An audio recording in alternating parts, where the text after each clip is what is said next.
Hello. All right. Let me pause the music. All right. We should be up and running, should be live, should have everything be working accordingly. What is up? All right. So, I guess I should just jump straight into it. Um Today we are beginning a Nuzlocke that I have tried to do once in the past, a very, very long time ago.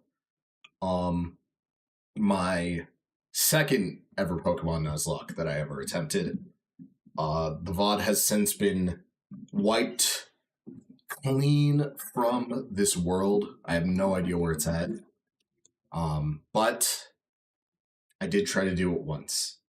And it was a very fun, very, very fun run. And I wanted to go back to it, try to succeed where my past self once failed. Not only did my past self once fail this run, it failed it twice in two separate fights that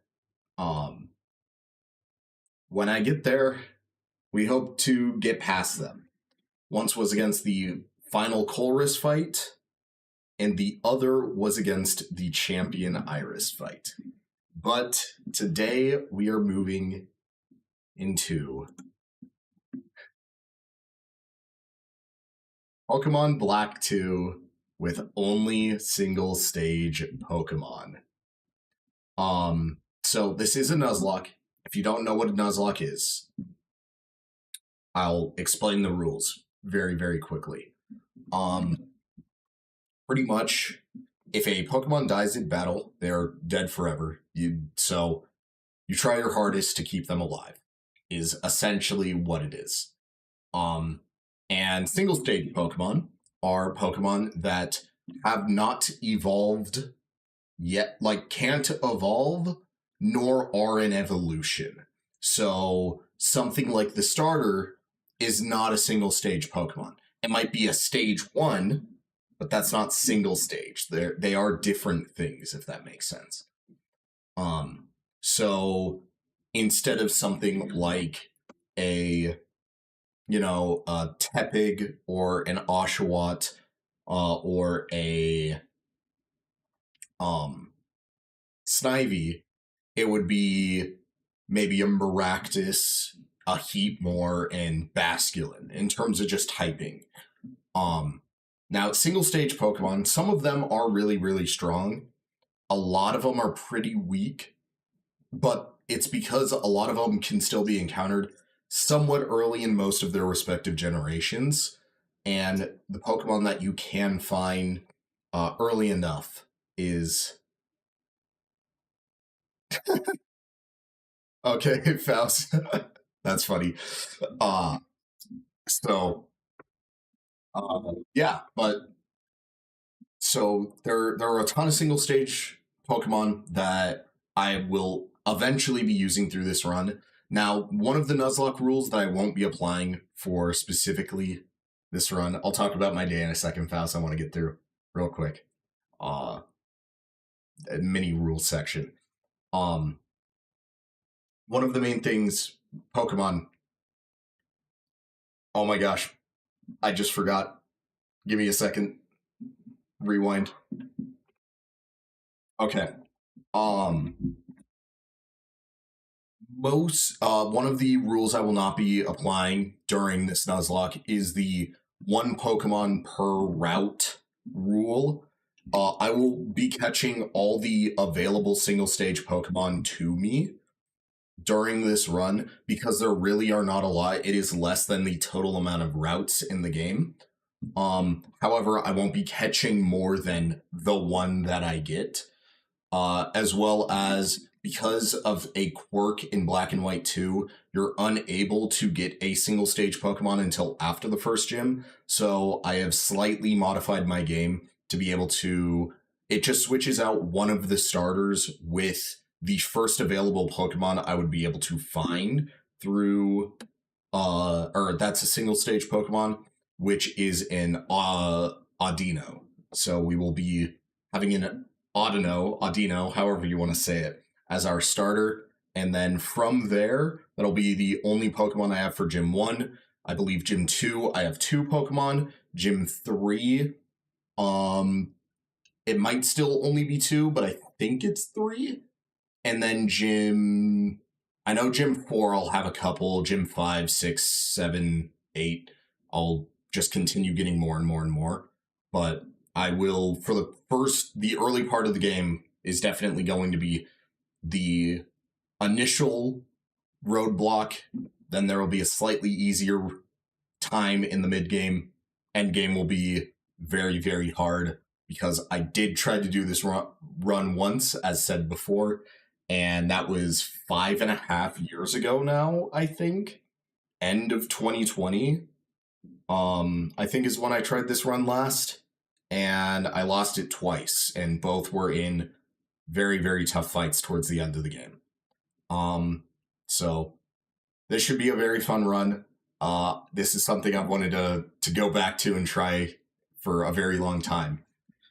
Because I did fail it once. So anyways, now to mini streamer me again for 8 seconds. Not 8 seconds, but a little bit. My day was good, Faust.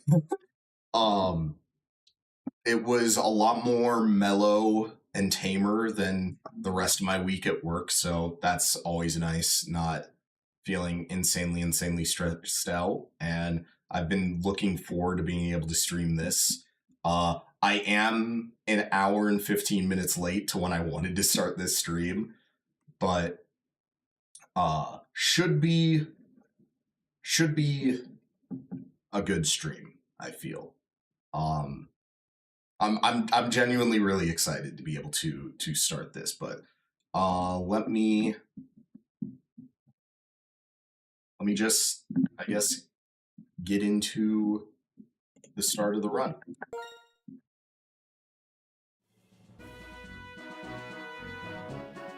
I gotta double check. Very loud in my ear right now.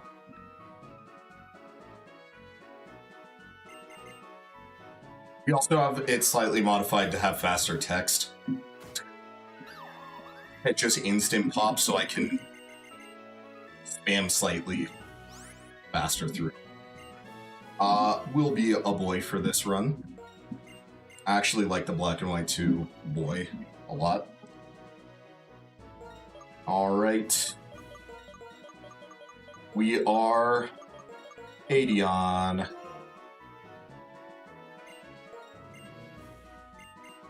Alright. You...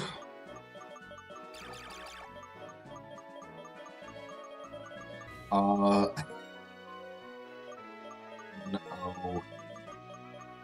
I-I-D-E.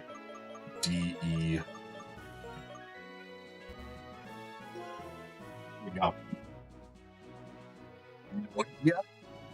It's my name backwards. That's the joke. Alright. No idea. So, the Pokemon that I swapped out at the beginning of the run. Okay, so single stage Pokemon are Pokemon that can't evolve and also are not an evolution from something. So Pokemon like Audino, which is which will be our starter for the purposes of this run, is a single stage Pokemon. Something like Skarmory is a single stage Pokemon. A Pokemon like I'll give an example of something that isn't. Something like Garchomp is not a single stage because Garchomp evolves from Gabite. A Pokemon like Tepig is not, because even though it's a stage 1 Pokemon, it's a baby Pokemon. Because it has... Yeah, I can't have any Pokemon that can evolve or has evolved in the past. I am also, for the purposes of this run, banning legendary Pokemon because that's kind of a cop-out to use them. There's not many that you can get, but there are 3 main ones that are very, very, very strong, being the 3 Swords of Justice, which are Virizion, Terrakion, and Cobalion. They're too strong. They're very easy to get early enough in the game to where it makes the latter half of the game too easy, in my opinion. So the legendaries are banned as well, because they don't evolve and can't evolve.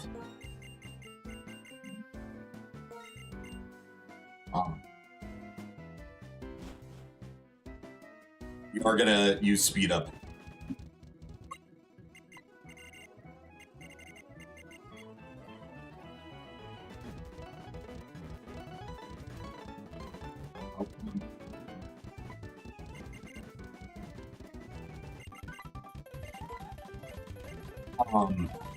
The Pokemon that you get in this run, I think, are actually very, very funny.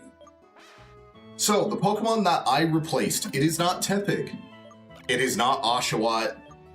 It is Snivy. The reason why I swapped Snivy out is so my rival has Tepig, which is the hardest one for me to fight. The reason why I did this is to keep with the just general feel of this game, where your rival has the Pokemon that counters yours. So yeah. There are a lot of Pokemon in Pokemon Black 2 and White 2 that you're able to get, Faust. I don't have the exact list anymore. I used to. Let me see if I can real quick find it. All single stage Pokemon. Pokemon that do not evolve. So let me just read off all of the Pokemon I know I can get in this run. And then maybe there's a few that I forget along the way while I'm saying this, but I'm able to get Pinsir, Lapras. I believe there's a Shuckle somewhere that I can get. I can get Heracross, Delibird, Skarmory, Zangoose, Seviper, Absol. I think maybe there's a Relicanth that I'm able to get.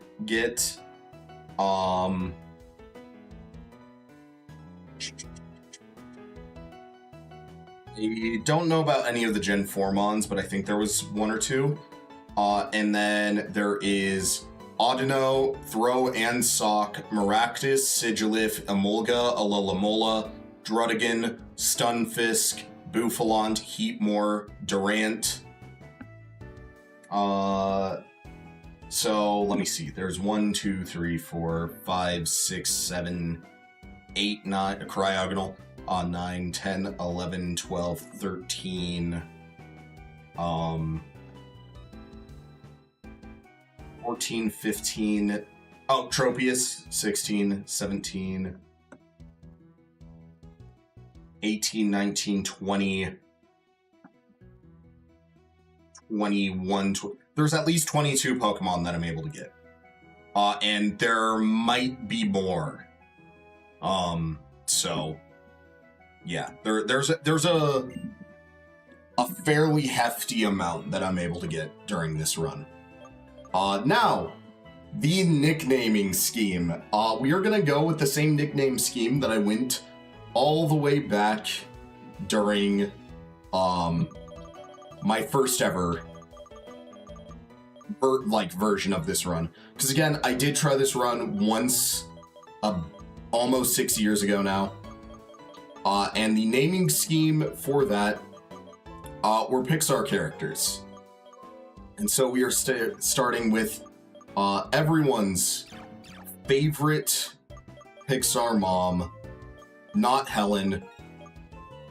We're starting with Aunt Cass from the amazing movie Big Hero 6. And I feel like this is fitting because Audino has like a pseudo Baymax feel. Had this have been a boy Audino, it would have been called Baymax, but because it's not, it's on Cass. Okay, anyways, back to speed up. Oh, whoops, I'm just repeating the same thing. Oh, this will also be played in set mode. I'll have to go into the settings in a second to be able to switch that up, but it will be in set mode.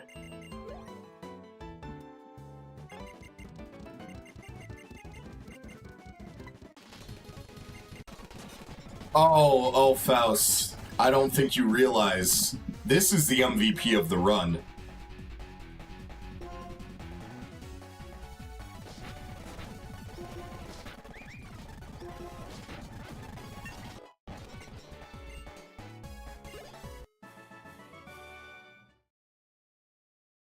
It's so funny that it's no idea. Set mode just means that when I kill a Pokemon, I can't switch out.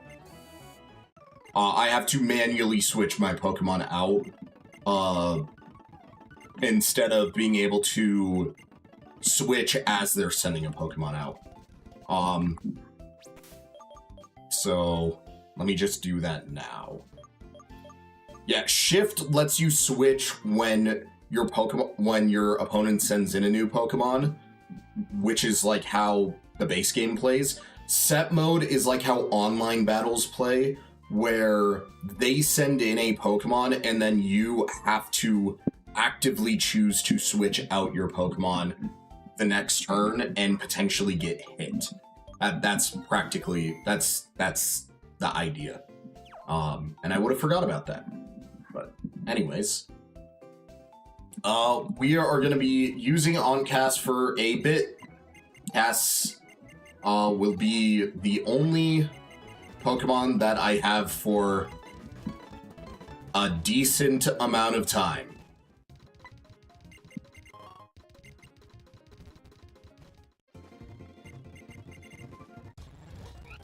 We will also be using level caps. I did forget.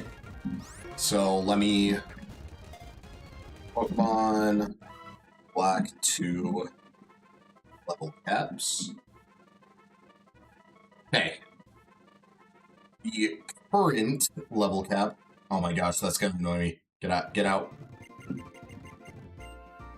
Okay, we're just gonna wait here while I real quick add this in because I forgot.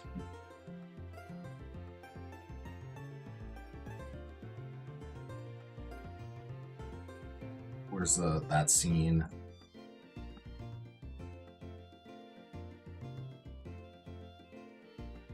Where text?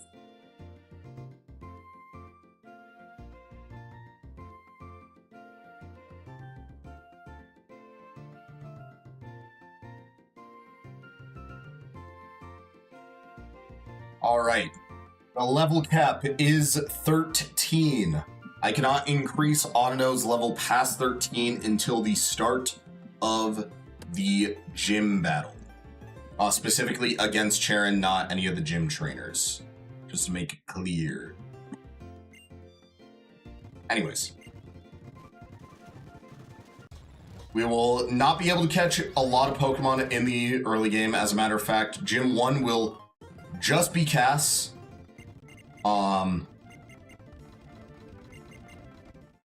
I also will not be using any healing items in battle.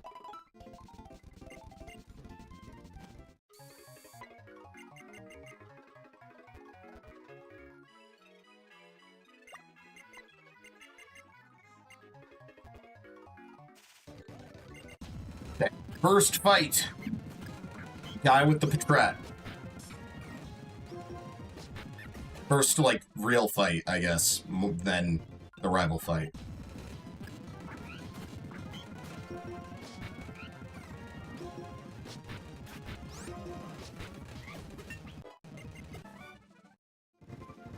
So, something I forgot. There's going to be a lot of running around right now. And the reason for this is to grind happiness levels. Happiness is a hidden stat in Pokemon that every single Pokemon has. Your Pokemon can love you or hate you. The more Pokemon loves you, there are certain things that it is able to do. Most don't affect gameplay, but there is a specific move that does affect gameplay, which is the move Return. So I can equip items, I just cannot heal them in battle. Pretty much the way that I play Pokemon Showdown. We're doing, or not Showdown, Pokemon Champions. We're doing the same rule set as competitive Pokemon, it's just the single battle variant, essentially. So no healing items in battle, but items are fine. Or no items in battle, so that also includes like X attacks, X defense, but held items are different. And then I'm running around like a madman to increase happiness because there is a move called Return, and Return deals more damage the more, like, the happier your Pokemon is. And every, like, couple of steps, you get an extra point of happiness. It's like every, I think it's more than couple, it's like every 100+ steps. But I'm not going to do this too long. I just need Return for when I get it, which will be before the first gym fight, to be decently strong.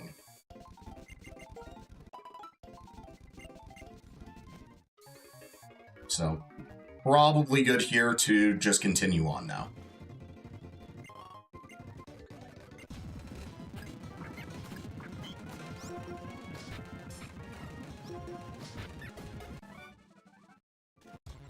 Because Pound is not a very good move.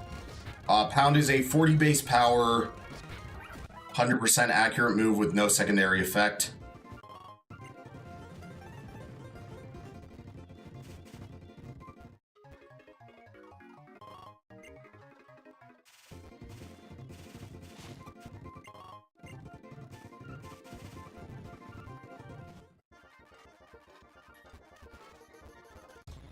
So, while I can't get it yet, there will be a Pokemon that I get here at the ranch.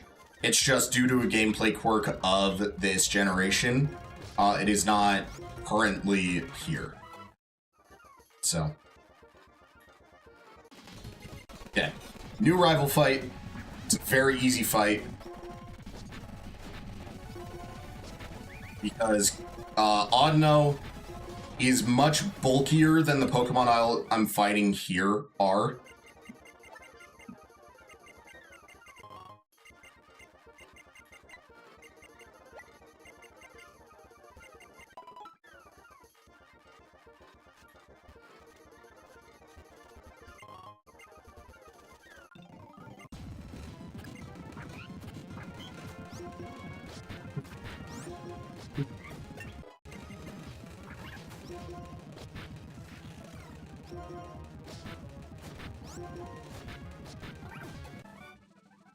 Okay, I do need to be Oh, hey, Riolu. How's it going, buddy? That's a surprise. Usually that takes a while to find. It's like a 5% encounter rate. Okay, purposely avoiding some of the trainers right now.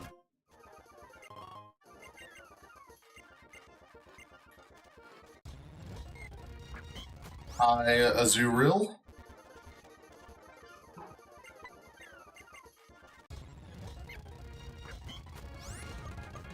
The game will be... Honestly, the game will be decently hard here at the start, once I actually get to the gym. The real thing is the game gets crazy, crazy hard around Gym 7, I want to say. Around Gym 7 is when you're dealing with a lot of the evil team shenanigans of the game, as well as not only the evil team shenanigans, but also the gyms themselves get a lot harder around that point as well.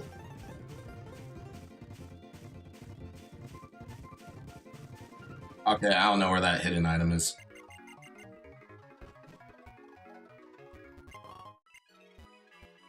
Anyways, real quick.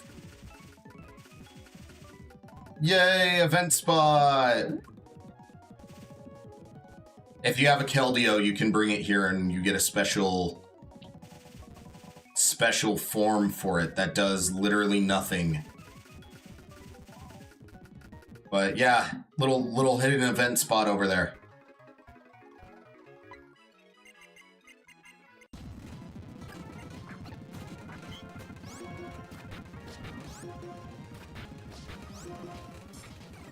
Yeah, so this fight, I don't want to... I know that I'm fighting... Well, I spammed a little too hard. Whoops. Yes, there are 8 gyms in every Pokemon game. So, Double Slap is a really good move. Because it is always as good as Pound, and sometimes it is a 100 base power move. It's not often going to be 100 base power. Most of the time it's going to be 60 base power, but that is still much better than Pound. But it will not be our main attack. And then, finally, I guess I should show off the ability of Cass. Now, I did preview just what this Audino looked like. I already saw what its nature and stuff was, as well as the ability. So it is Naive, which is a plus, I believe, speed nature minus special defense. So we're slightly less bulky, but slightly faster. It's not the greatest nature. But importantly, on Cass has Regenerator. Regenerator heals 33% of your health. It restores a third of your health every single time you switch out. Aunt Cass is our main pivot. Audino is able to take a hit and let me switch to something else that can bait out specific moves that maybe a Pokemon would then resist after. If she pairs great with ghost types, sadly I don't believe there's a ghost type I end up getting in this run. But theoretically, if I was able to get one, she'd be really good. There's like maybe Sableye. That's one of those ones that I don't remember. But yeah, so Cass has a phenomenal ability that is completely useless to us currently because I don't have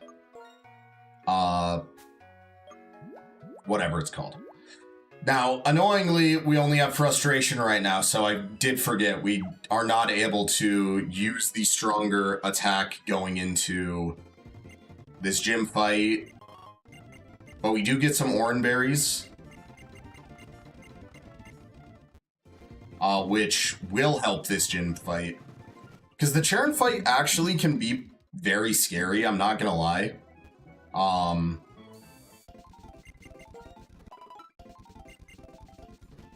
I feel like the Cheren fight has the potential to just screw you over with bad RNG, so.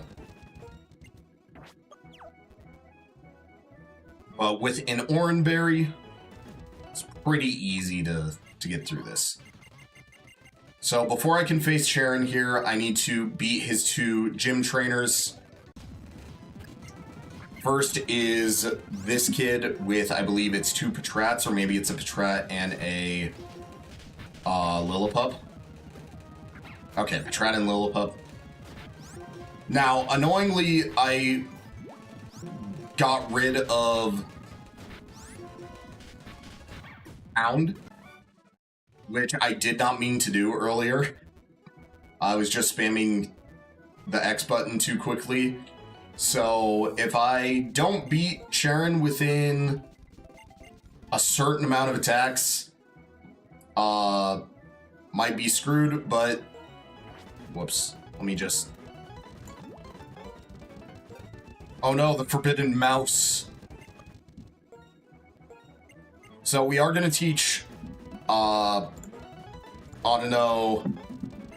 Helping Hand. Or no, not Helping, Frustration, replacing Helping Hand. Reason for it is I want to make sure I have a move that is able to hit Cheren and, like, consistently. Because I will probably need it.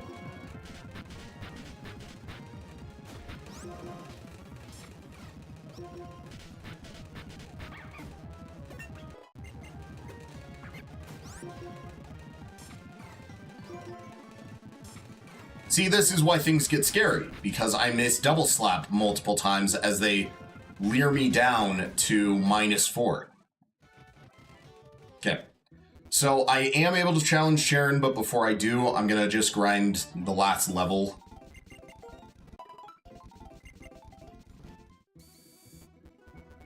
And I specifically want to grind this on Wild Lillipups, as they, I believe, give, it's either HP or attack IVs, or EVs, which I want to grind on regardless. So I might have to actually go all the way to Flossessi's Ranch, which I will do.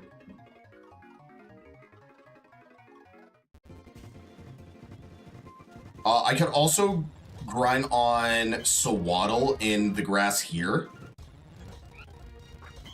as they give defense EVs, so I'm gonna just see how much I get off of this guy. I got like nothing, holy. So this is gonna be a second. Gonna be a lot of this through the run. So apologies. But I like grinding the old-fashioned way. Whether it's an attack, HP, or defense IV, I'm just gonna kill the Pokemon for it, though.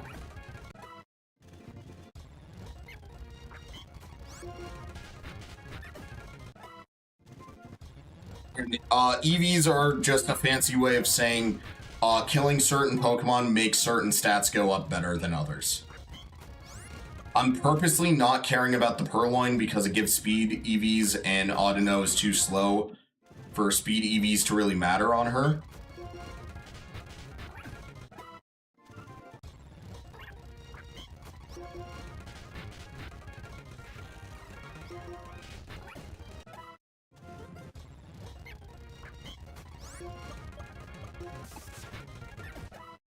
Frustration still looks like it's a strong enough move right now.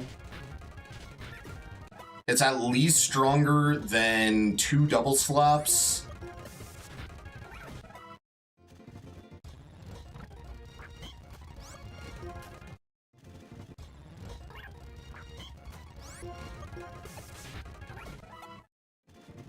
All right, we're getting close. We're getting close. I think I will find the rare candy thing in a minute, but Audino is an important enough Pokemon that doing actual real grinding makes sense. Yep. So some Pokemon give you way more XP. Typically, Pokemon with higher HP stats tend to give more XP, which is just funny. I don't know why that's the case, but it's pretty consistent. Where like Chansey gives a lot of XP. Audino gives a lot of XP when you kill them, actually, funnily enough. Alright, one more. We're gonna look for one more Sewaddle specifically.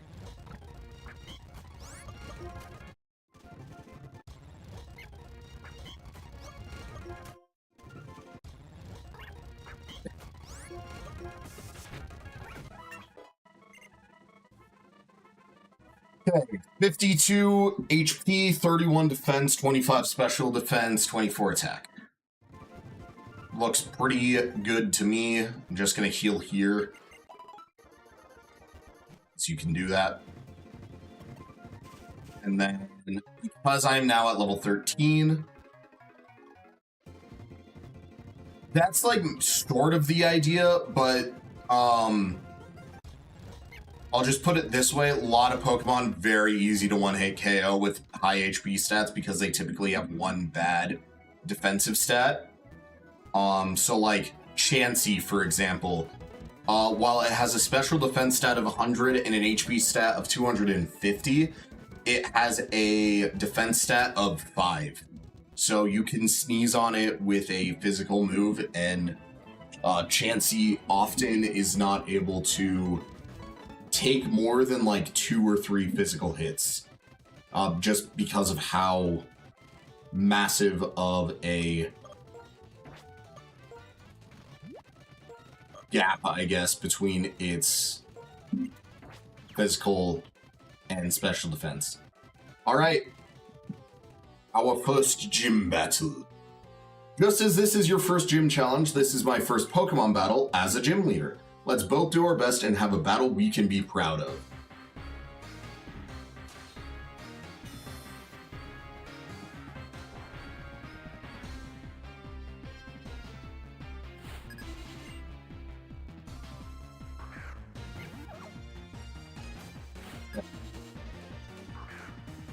Here's the beginning. Now, this can get sketched very, very quickly. We're going to try one double slap.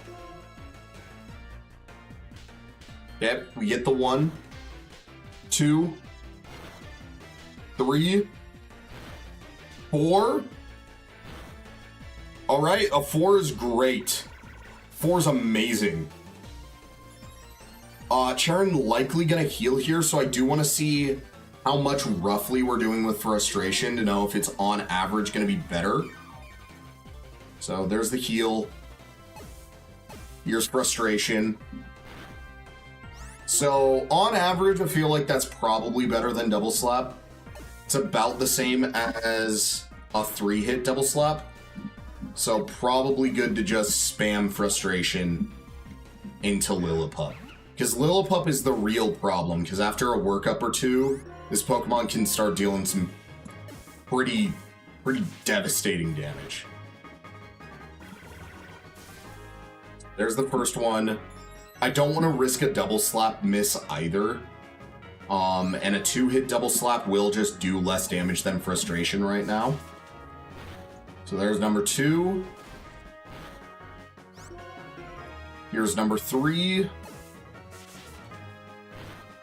And through frustration, we get the first gym badge. Not actually that hard, but with a much worse speed stat, it can get scary. Oh, I just realized I went through this whole thing without doing something. Oh no! What have I done? I can't believe myself. Downloads should be, yep, that one. Okay. Just gotta...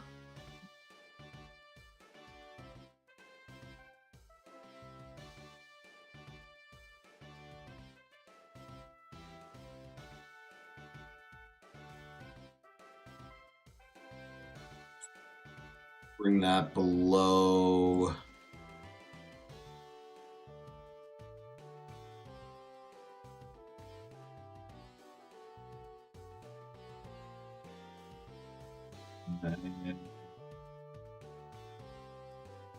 There we go. We have, if you look directly at the little party layout, we have Oncass in there. We're using Pokemon card art to display each Pokemon that is currently in my party.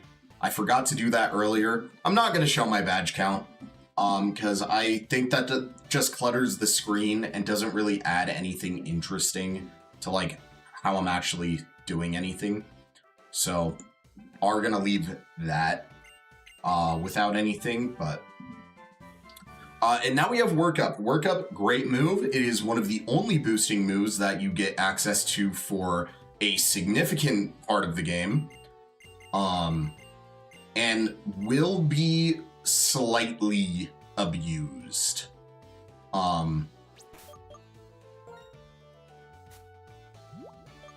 as it is a +1 to both attack and special attack.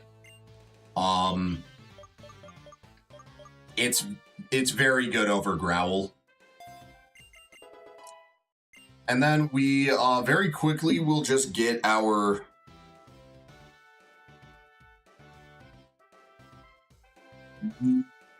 is the box above the Pokemon in your team it's for the Pokemon that died? No, the it's just to show the Pokemon that are currently in the party. Yeah. Sorry. Yeah. You're all fine, Faust.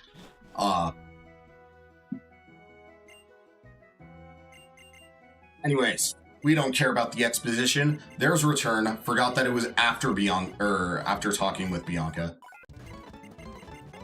Blah blah blah. No one cares.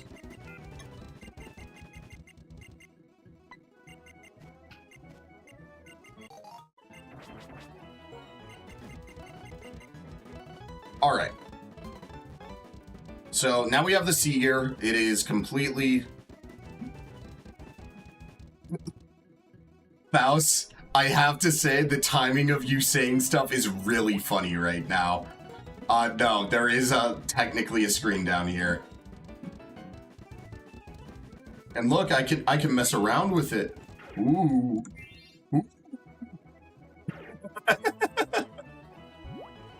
I could even drag them to different spots. So like I can, if I really wanted to, I can just say fuck the top left. And just boom, boom.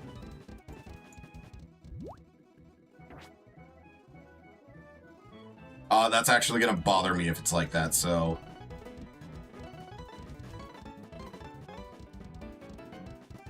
There we go. Anyways. That was really funny timing though, Faust. It's essentially a useless screen though. The bottom screen, for the most part, is just to display moves during fights. And then let me real quick.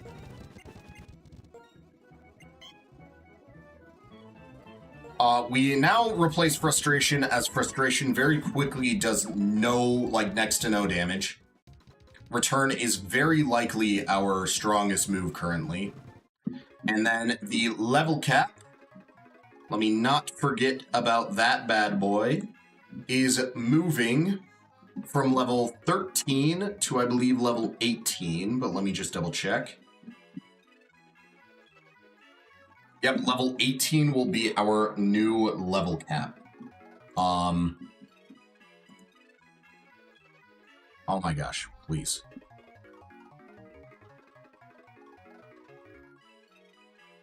$18. Yep.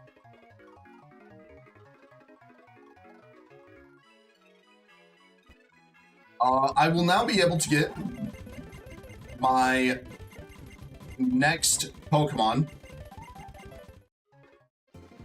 but it will take a little bit of grinding. But we have to go to Flossessi Ranch.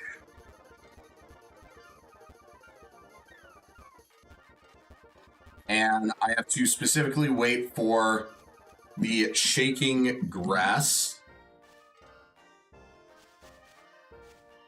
Let's hope we get lucky the first time. I don't want to grind too much here.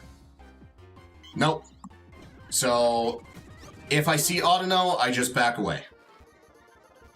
I believe it's in Flossessi Ranch and not the route below. If it is the route below, I'm going to be a little annoyed at myself for doing this. But I don't really want to have to check right now. But I'll let each new encounter be a surprise, because I think that's more fun. But I gotta wait for specifically, again, the Shaking Grass.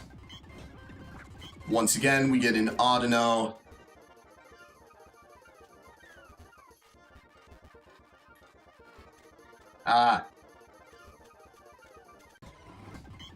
Audino.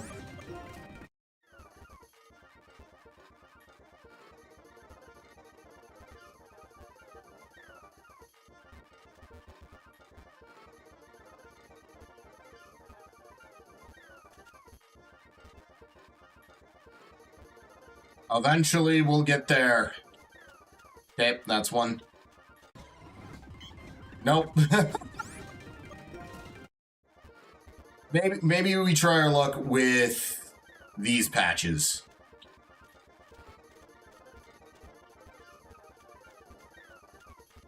Oh, Faust, I'm gonna be so real. We're probably getting like 15 Audinos before we find this. We're at least at 5.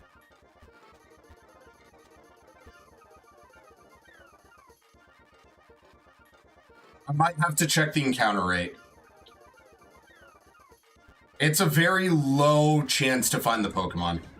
Yeah, let me check the encounter rate. So I go to Poke Earth. Holy, okay, we're muting that. For a half second. Poke Earth. And then if I check Flosesi Ranch, the Pokemon we are looking for has a 10% encounter rate. So if I find it within 10, we are over, or we are under odds. If I find it more than 10, we are under odds. So.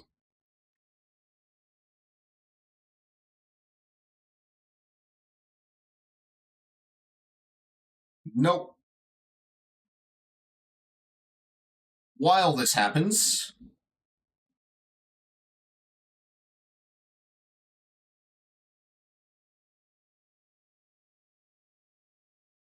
why is this? Oh, that's why.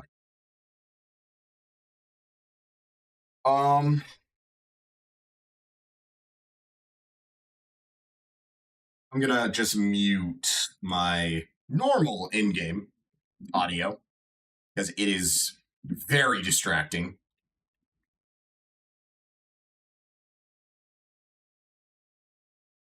Yep, there's Shaking Grass.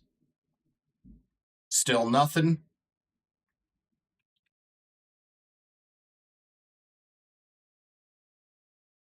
Shaking Grass. Still nothing.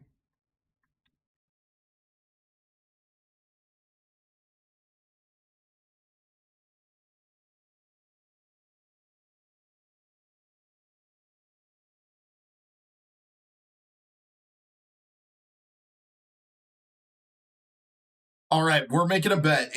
Do we find it in the lower grass, middle grass, or upper grass?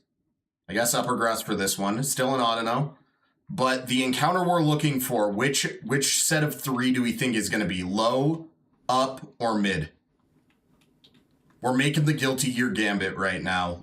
Are we doing empty jump low? We doing an overhead, or are we just hitting them with mid? Overhead? We're going with overhead? Okay.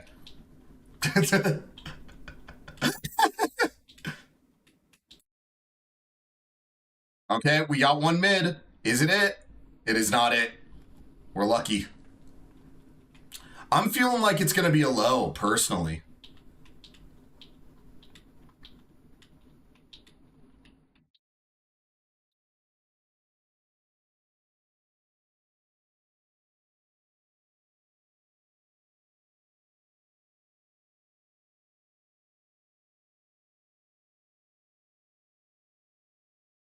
Dude, come on.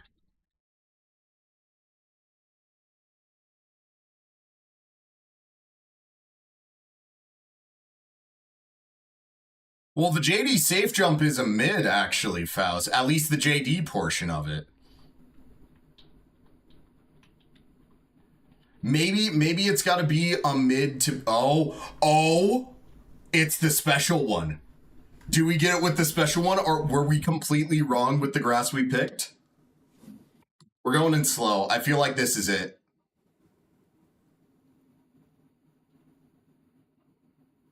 Nope.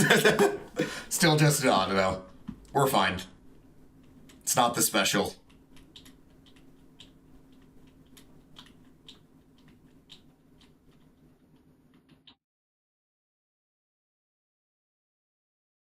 I should have,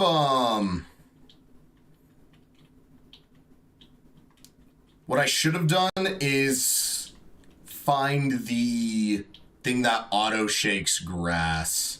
There's a like command you can input into the emulator that just does it when you next move. All right, here's the mid. I don't know. Let me see if I can find that real quick.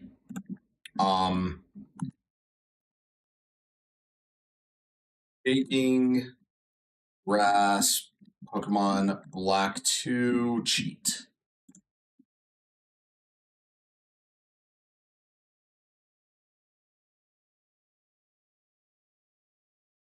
Copy. Desmune config. Cheats list. Action replay. Paste, add, save. Let's see, does it work?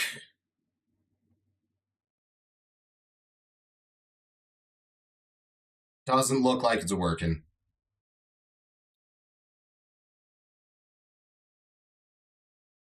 Maybe I don't have select set up. Hold on.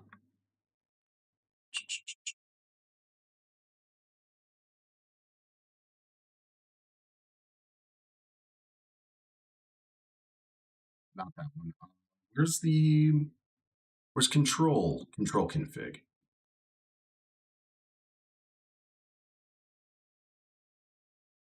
Nope, select was set up correctly, so. Maybe I didn't enable?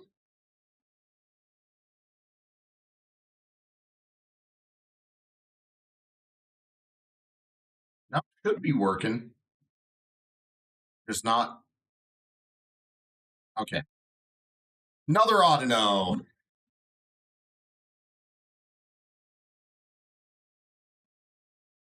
What am I doing? Why is it there? Please.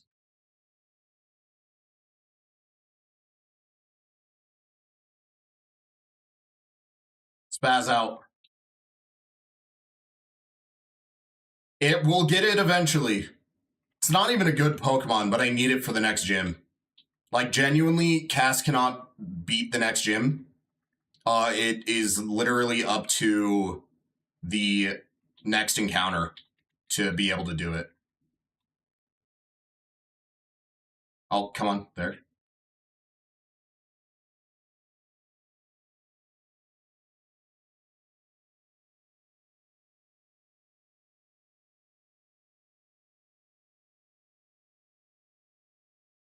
Nope.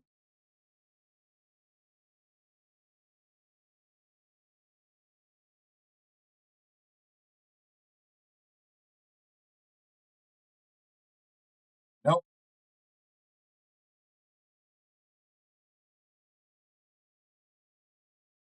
Nope. We'll get it eventually. Let's look for an upper one. Maybe we try a different patch of grass.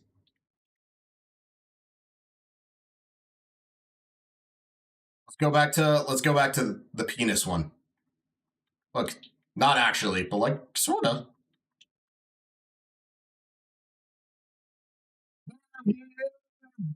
My boy, the Dunsparce is here. Now, if I set this up correctly, I should just be able to throw one. Mouse, you gotta stop. The timing's insane. The timing's insane, Faust. Okay, so it's still fairly well set up. That's all it was waiting for. It was waiting for you to make a guess, Faust. I'm just gonna keep throwing Pokeball. All right, Dunsparce has been added to the roster. Let me real quick. Okay, it's with an S. Now, I think that this is very fitting for this Pokemon. Dunsparce, the land snake Pokemon, What Pixar character is this little boy getting named after? Well, let's go with the first Pixar movie's main antagonist. This is Sid. This is Sid the Dunsparce. So, now that we have him added, let me image number 6, browse.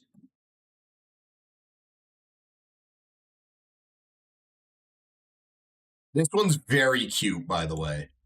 This Pokemon card art looks very cute. So I'm excited to get him in there.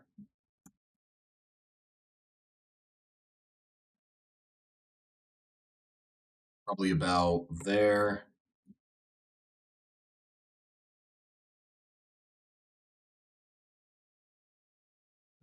Just make sure it's just in its own thing. There he is.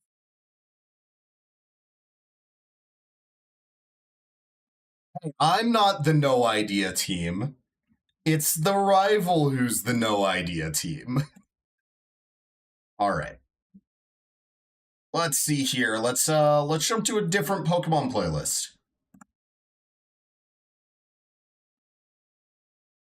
And what's a better one to start off with than the next town we'll be going to with Burbank City? All right. Now, not that important, but I am interested to see what Dunsparce will be bringing to the table ability-wise. So here we go. Sid coming with the jolly nature, so going to be plus speed minus special attack, which is fine. We're not really a special attacker. And we do have Serene Grace, which is nice, but not the reason why we need Dunsparce. Dunsparce, its 2 moves, Rage and 3 moves, Rage, Defense Curl, and Rollout are the literal reason why the second gym is possible, because the second gym is a bug gym, and we need Rollout to be able to deal fast enough damage, because, spoiler, the next gym leader is pretty freaking tough. She has, let me see the exact 2 Pokemon she has. She has a Coughing, a level 16 Coughing, and a level 18 Whirlipede. The Coughing has Smog, Assurance, Tackle, and Clear Smog, and Whirlipede has Venoshock, Poison Sting, Protect, and Pursuit. Whirlipede with Pursuit makes it very hard for you to be able to switch out. It also, because of Venoshock, if you are poisoned, it deals double damage. We are fine if Dunsparce dies in the next battle, but it needs to deal a decent amount of damage to Whirlipede, or we are just screwed. Whether that's I build up rages on the Coughing, or if it is I just hope for rollout hits, we'll see. But these are the only 2 Pokemon I have going into the next gym, which can be a major roadblock. So, as a matter of fact, I actually lost... I guess I did 3 runs of this. I lost my first ever run to the second gym. Because I was just not ready for the power of her Whirlipede. But going to real quick snag the heal, and then I'm going to try and find the rare candy action replay code. Let me do that real quick. Rare candy action replay on Black 2.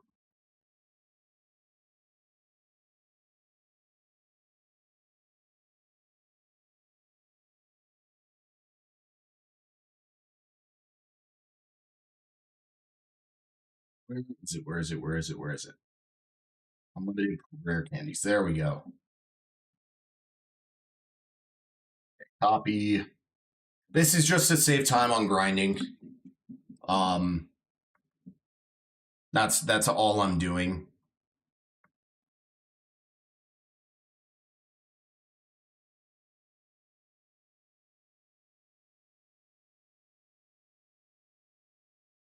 Okay. With hope, this works.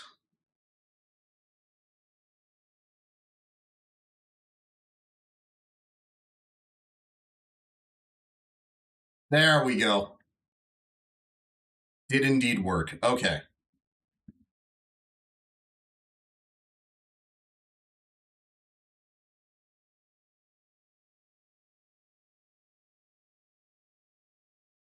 So Pursuit's interesting, but very rare for Pokemon to switch out.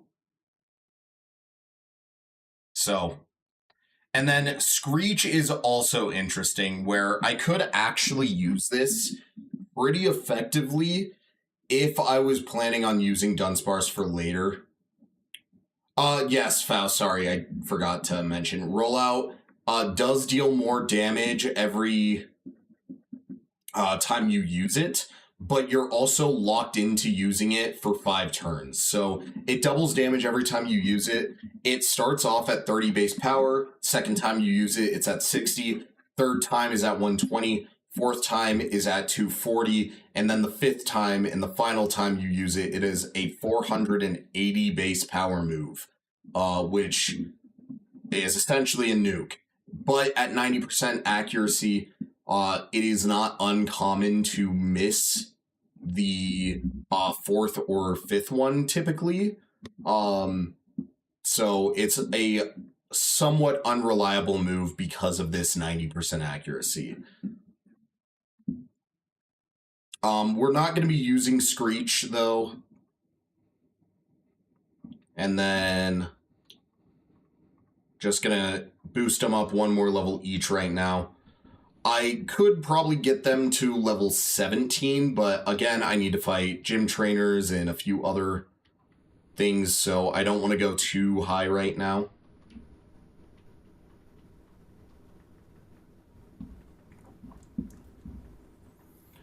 Now, this is a Riolu, but it's actually not as scary as you'd guess. And that's the reason.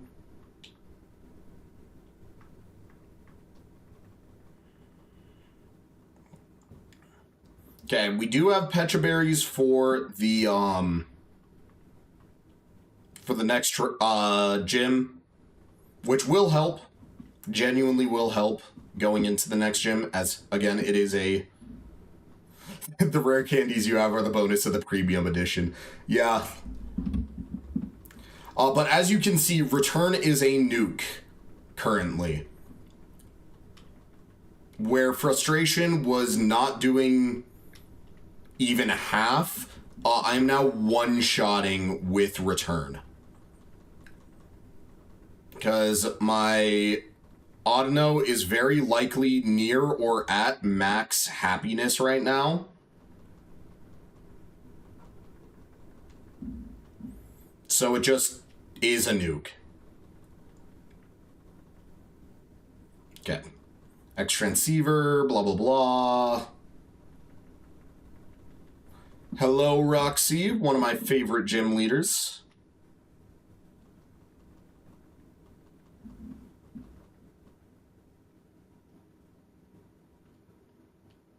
Now, there's not really a reason to go into the Verbank Complex. I don't believe there's any special Pokemon I can get here, but I will double check just in case. Let me... Whoops, wrong one. So, looking at the Verbank Complex, the Verbank Complex has no single stage evolution Pokemon, except for one that you can only catch through fishing, which I won't have a fishing rod for literally the whole game. The fishing rod is a post-game item in Pokemon Black or Black 2 and White 2. Don't know why, that's just how it is. It's kind of funny, actually, that is the case. And then that should be the only Pokemon I'm able to catch here, if I'm not mistaken. Yeah. But if I had the ability to catch it, it would be a Quillfish. Let me double check the previous route. Yeah, Taking Grass, just Dunsparce, and Audino.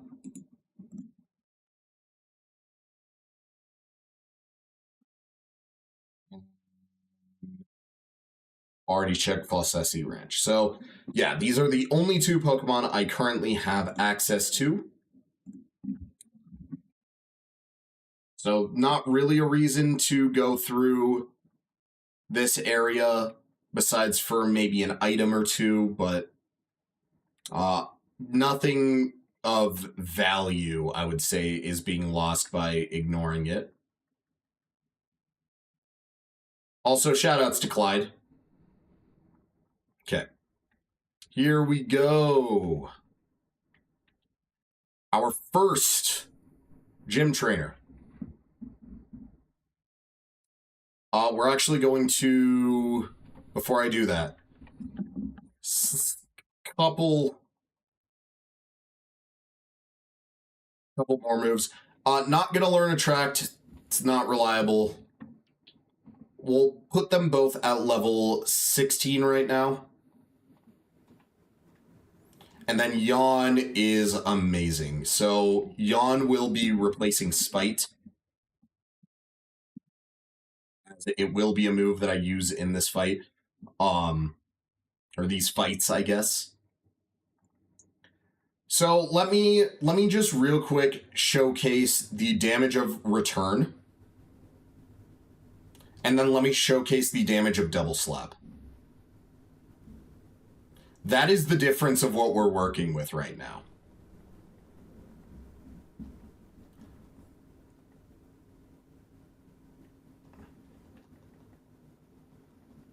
We're ideal over half of Coughing's health. So we're probably at a 80 or 90 base power return currently. I actually think there should be a way for me to check through the X transceiver. If I call, I want to say Bianca. Whoops. Please look at Friendship on Cass. You two sure get along great. It looks like you're having fun together. You seem bright and cheerful. That is the second highest, I believe. And then starting to be good friends.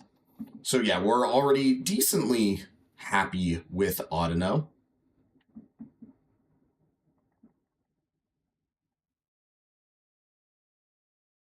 Then just heal before I go to this next fight.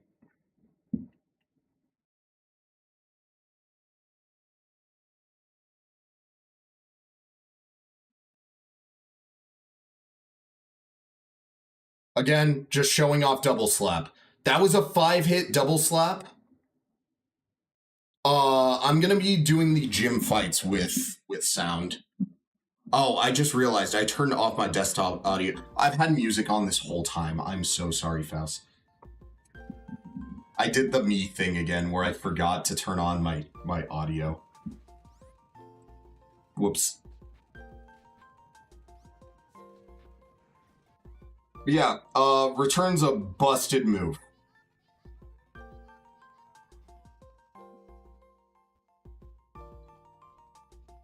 I'll probably be getting to the 3rd gym tonight, and then I'll probably be calling it a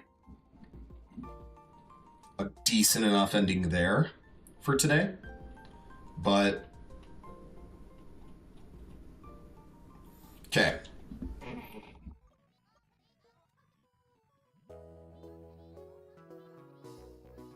So get cast to 18.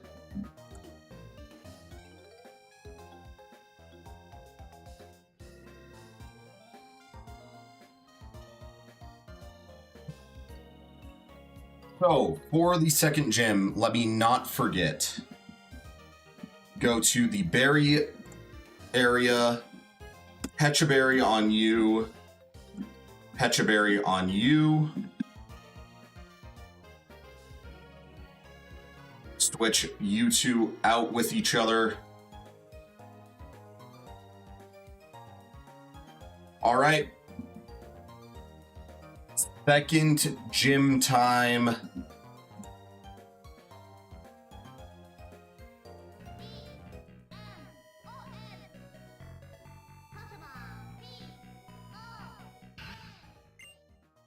Here it is.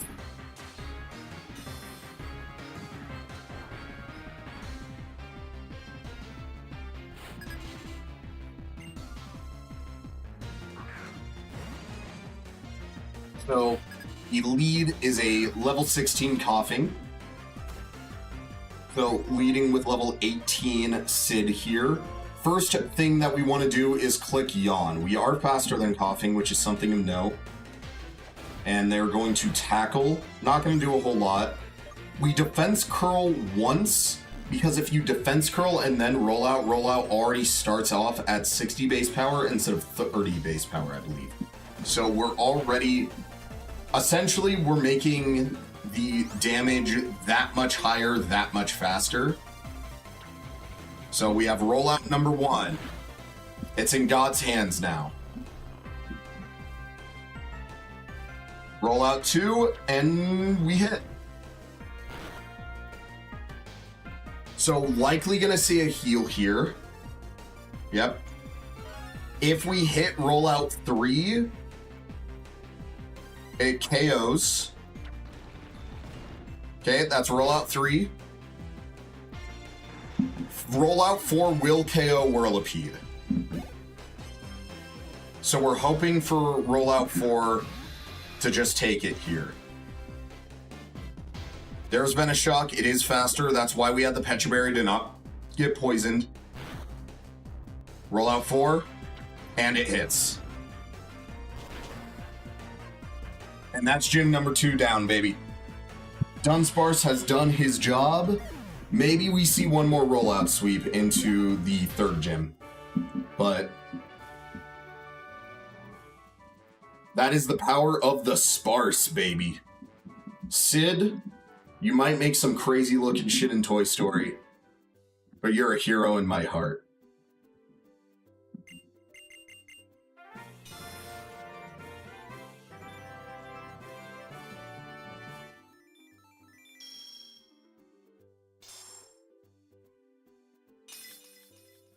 There we go. The second badge, the Toxic badge.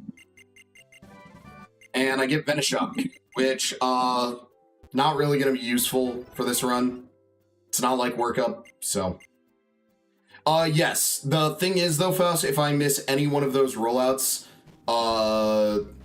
Whirlipede can theoretically Toxic me, or not Toxic me, but Poison Sting, Venoshock crit both Pokemon, where if Poison Sting ends up poisoning me, Venoshock does double damage, and Venoshock goes from a 65 base power move to a 130 base power move, and then if that crits, it's essentially a 260 base power move, because Gen 5 was double damage crits instead of 1.5 times crits, and those can instantly knock me out. So it is a much scarier fight than it looks, if I'm completely honest. It has the chance of going wrong. I have the chance of losing a Pokemon, and at this stage in the run, losing either one of Cass and the other, Sid, could be a disaster. In terms of the level cap, where'd my thingy go? The level cap is moving from level 18 to level 24. So let me just up. Level 24 is the new level cap. But before we get to that, we get to do... it's going to be a bug type gym next. So rollout might be seen one more time. But before we get to do that, we have to make a movie. I'm not joking, by the way. We have to make a movie right now. This is a required thing to do.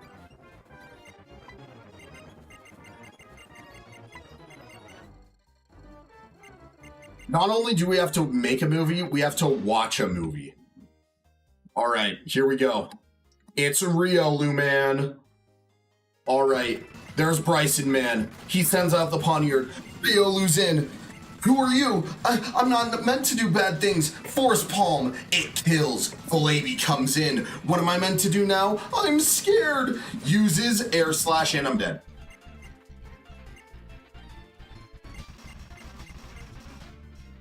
And that's the end of the movie. That's the end of movie 1. From the guy that's not me. Who did awful. Awful actor. Debatably the worst actor I've ever seen. Get him out of here. Yes, if you miss rollout, it resets the damage buff, including the defense curl buff, by the way.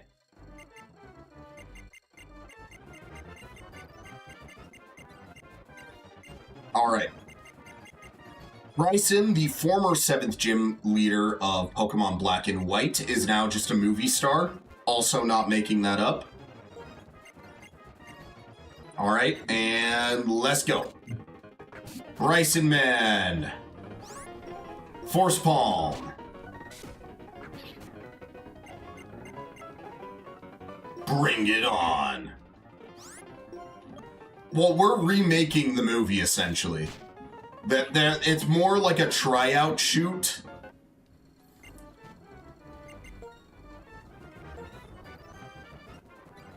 Then make the quick save.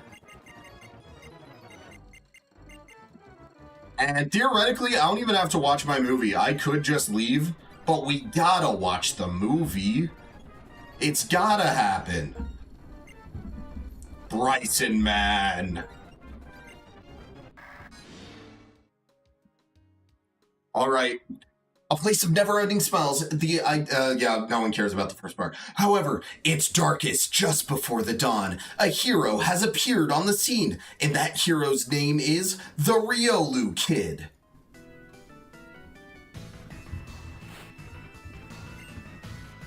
There he is, the big bad Bryson Man. Math Man Bryson Man sends out Poniard. Go, Riolu!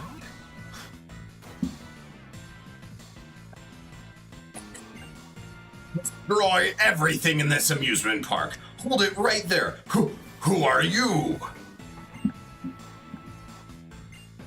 I cannot allow your mischief. That was weird. I have no use for such ideals. Riolu used Force Bomb. My guy is dead. Send out the Volabi. Hey, what's going on? Is this one of those superhero skits? Something my Pokemon... Oh, that's what's happening. It's the instant text. The instant text is like actually making it impossible to read this. It's a heart-throbbing movie.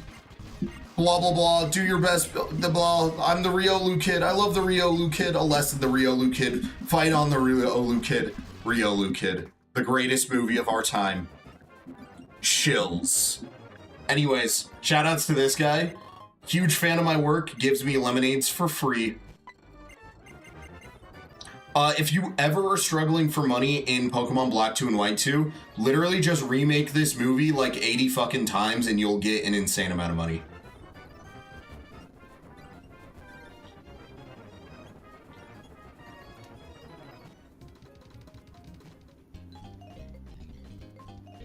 "10 out of 10.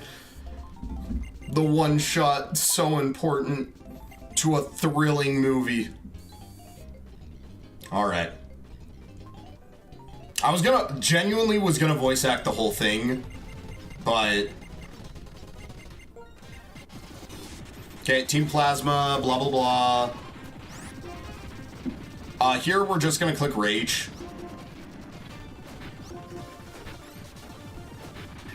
I did not realize he was using Bide. I could have accidentally just knocked out Sid. We're gonna keep our old moves and give up on Ancient Power. Okay, they're all gonna run away.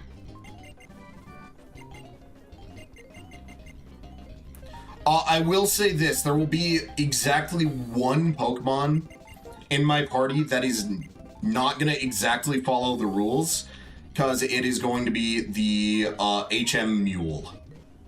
It's just going to know all the HMs that I don't want to have to teach my other Pokemon.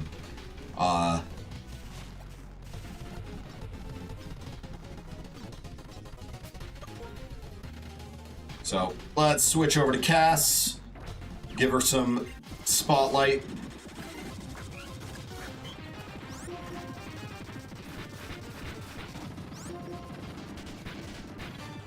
Again, like that's Double Slap's just such a bad move now.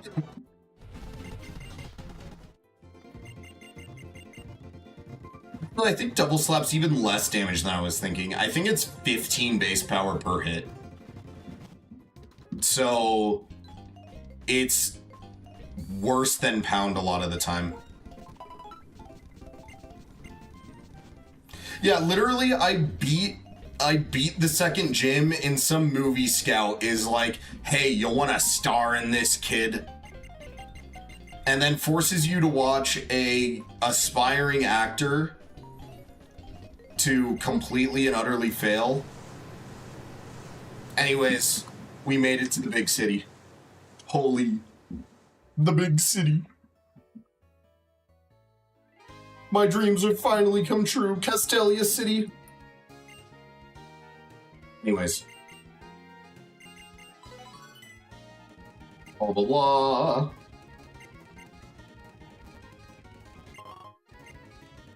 So, this is a very important area. Castelia City, I do get the bicycle, but, there are a lot of items that you can get in Castelia City. I don't remember the exacts, so let me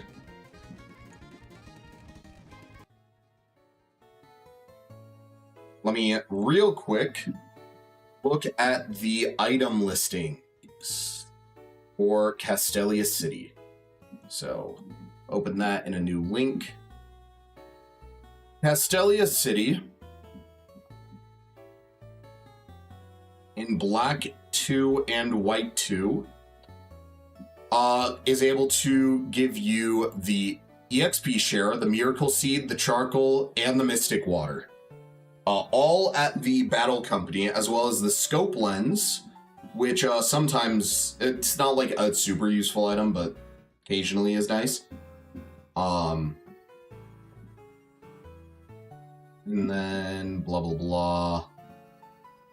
I'm able to get all the berries as gifts here.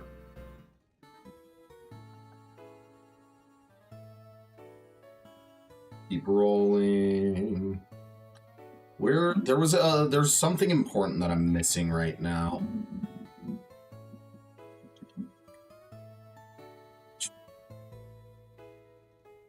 There's multiple TMs. I kind of forget which ones they are, but they are decent. And then, sadly, there is not a new Pokemon I can catch here. Nor, now that I'm thinking about it, I don't think there's one I can get.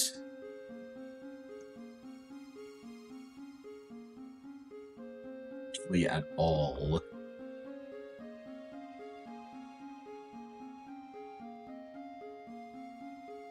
Let me double check.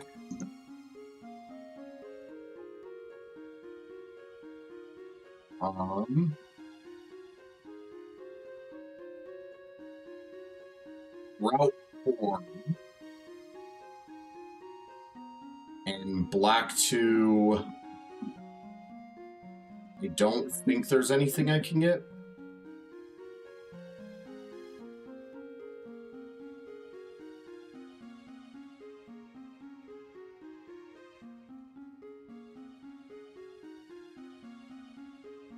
Through surfing, there is something, but I can't use surf yet. So, this is once again the Aunt Cass and Sid show going into the next gym. Now, before I can do that, I just gotta casually stroll down to here. Whoops, never mind. I just remembered what I meant to do. Casually stroll up here. Talk to Clyde. Say hi to Iris. Also, before I forget, go to here.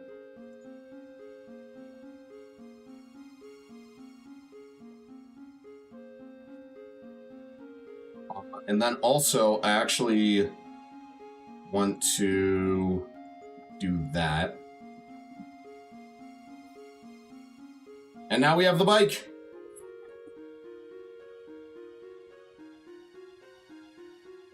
Human.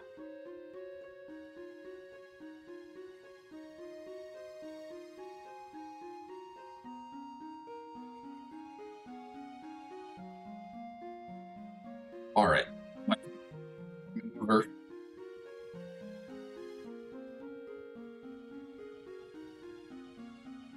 Wow, Team Plasma already. Wow. Sadly, there is nothing in the sewers I can catch, I don't believe. But let me just double check. I want to say, though, that this did cover the sewer.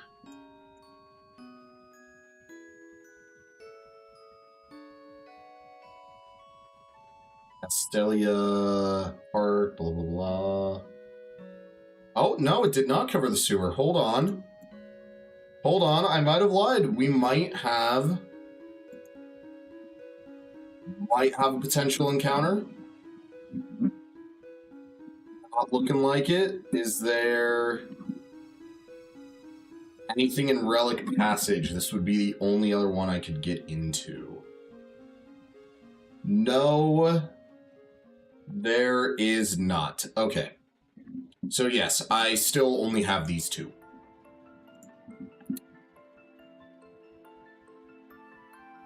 Yep. Well, there's not really a reason to explore the sewers, so let's just kill some plasma grunts and get on our way. Gonna focus the Scraggy, because it is a fighting type. Could have been scary. Sup, Berg? Sup, Colrus?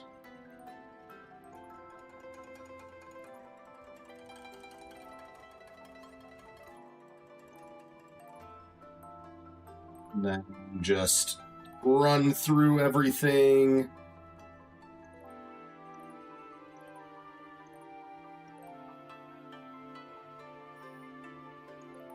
Oops. The thing is, the bike is so fast, it's next to impossible to control.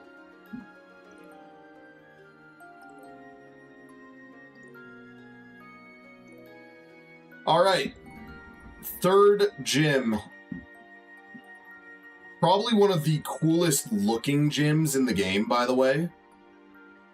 As you can definitely tell, it is a bug type gym. So. Okay, here we go. First fight. Swaddle. Let's hit him with the return. I'm here to return a package. Hey, don't do that to me.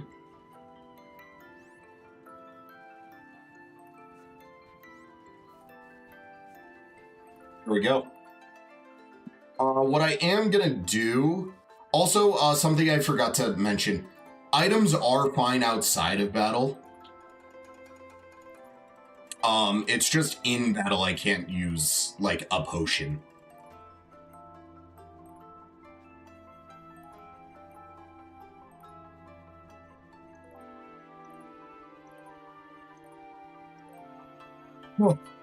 So, like, if I wanted to, I could grab some super potions and stuff. I'm gonna grab a couple just potions. And then also some great balls. just to make catching and healing a little easier. After this gym, we will get a pretty substantial boost in the amount of teammates we have, though. So I forget if it's 2 more or if it's 3 more. But I know there are a couple new Pokemon I'll be able to get soon. There's a Combee. Might as well just double slap. Come on, double slap. Swadloon. So, like, as you can see, I'm still not able to do crazy damage. There we go, Secret Power. Secret Power is a very funny move because its added effects vary depending on the user's environment. 70 base power normal move that essentially it almost always goes for a body slam adjacent move. But let me just double check. Secret Power Gen 5.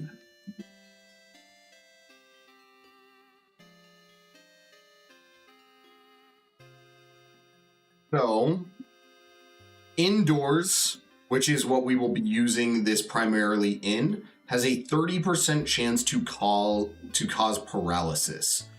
In the water, it has a 30% chance to lower the target's accuracy. Within caves, it has a 30% chance to cause flinches. In the sand, it has a 30% chance to drop the target's accuracy. And in grass, it has a 30% chance to sleep. The main reason we'll be using it is for that 30% chance of paralysis. As paralysis is a truly busted mechanic.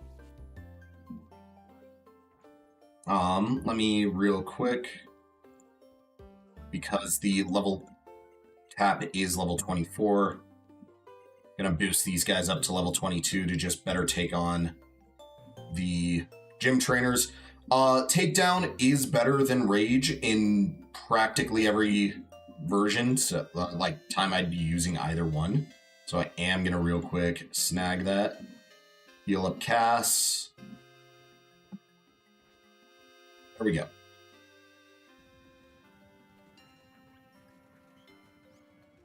And then here's Secret Power. So does about 60% right now.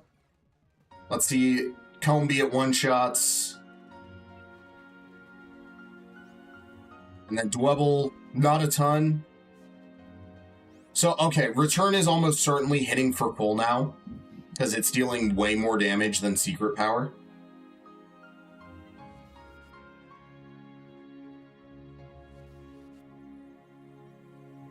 I'm gonna skip that gym trainer because there's not really a reason to fight him. Gonna heal Cass again. And then while I could do the rock the rollout sweep again, instead we're gonna go for a more traditional sweep here. So let me just get them up to level 24, and then we are on to the third gym.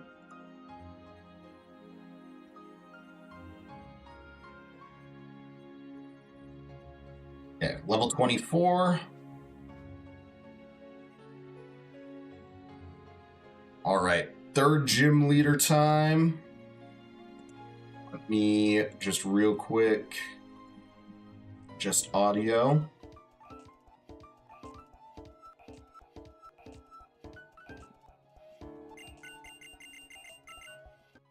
Here we go. Third gym leader Berg, the New York starving artist, shedding his cape, shedding his cocoon. Swadloon is the start. So, Swadloon, fun fact, is a very bad Pokemon. So we're just going to click Yawn right now, and there's a very high chance this thing... Oh, it actually did attack. That's a surprise. It will very often spam String Shot as well as Protect. So we're hoping for either one of those here as we switch. There's the String Shot. Definitely the worst of the two moves to have seen here, because it does drop speed. But Swadloon is now asleep. Sleep is a very funny mechanic in Gen 5. In singles, if you ever switch out while a Pokemon is asleep, it resets the sleep counter. And sleep is always guaranteed for 1 turn. Okay. So we are still faster. It tried using Protect on that previous turn. Still asleep now. And now Cass is at +2 to its attack stat. How much does that do exactly? Well, let's find out. Oh, we're speed tying. Interesting. No crit, and we're fine. Still probably was fine anyways. So return one-shots now, because that's how good just getting to +2 is off workup. But Dwebel's a rock type. There's no way I could be doing crazy damage to a rock type. Well, it's gonna smack down us. That's gonna hurt a little bit, you know? Couple, decent damage. Here's my return. Can't do more than half. Oh, you know, only does a third. Could have been worse.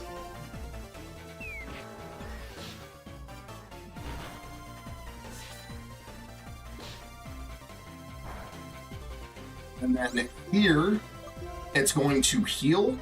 So I am purposely using Secret Power because despite the lower damage, if I can get a paralysis, it's really, really good because it lets me press workup again.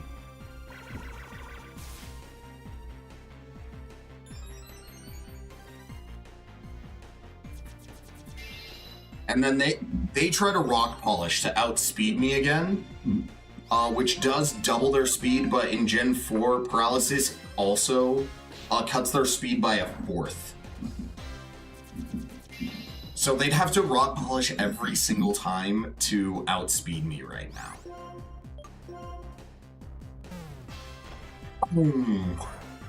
I love the sound Secret Power makes. I'm gonna bump up the sound here just so you can hear it better, Faust. It's really, like, genuinely, it is hilarious how it sounds.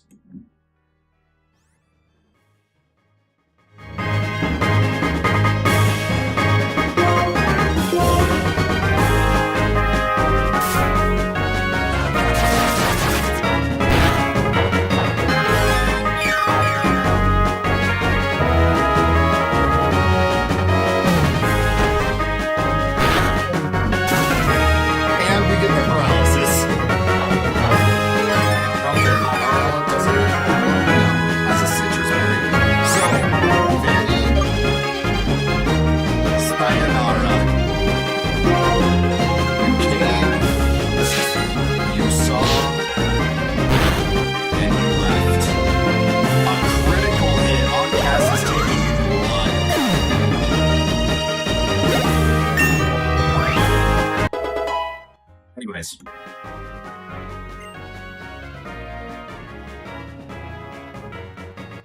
Cass is a demon. And with that, we get Entrainment. Entrainment is a funny ability, but I would not say it is move, but I would not say it is a good move on most every Pokemon, especially in something like a Nuzlocke. Entrainment replaces the opponent's ability with whatever your Pokemon's ability is. It can be okay in very specific things, like against Pokemon that maybe has an immunity, but like something like Water Absorb or Levitate. But it so rarely comes in handy, and my other moves actually all have a use. Return is my highest damaging option. Secret Power has a chance to paralyze, sleep, flinch, lower accuracy, bunch of different things, as I just said.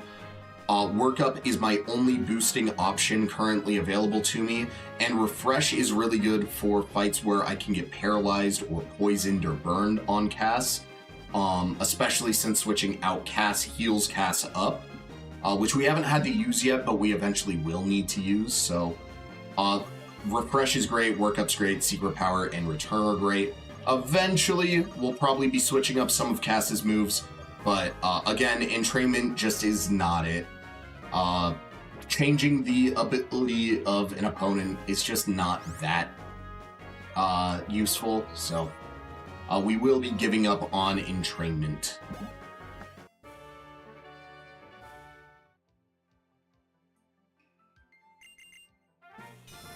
Alright, but that is the third badge.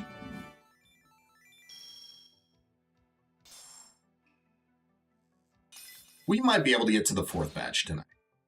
But we'll probably get to the fourth badge tonight. But with that, we now have, I believe, it might be 1 or 2 more big fights before I can really expand my team. I believe, thinking about it, there is 2 more pretty scary fights. No. There's 1 scary fight and then like 1 awkward fight. Now the problem with this scary fight is that it is a requirement, and it is this man right here.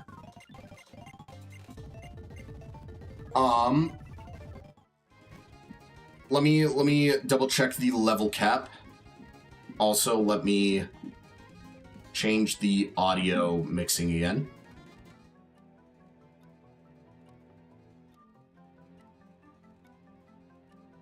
Why is this music so quiet?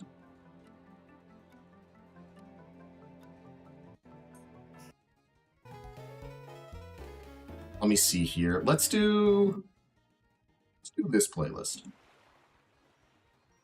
Love me an Undella Town.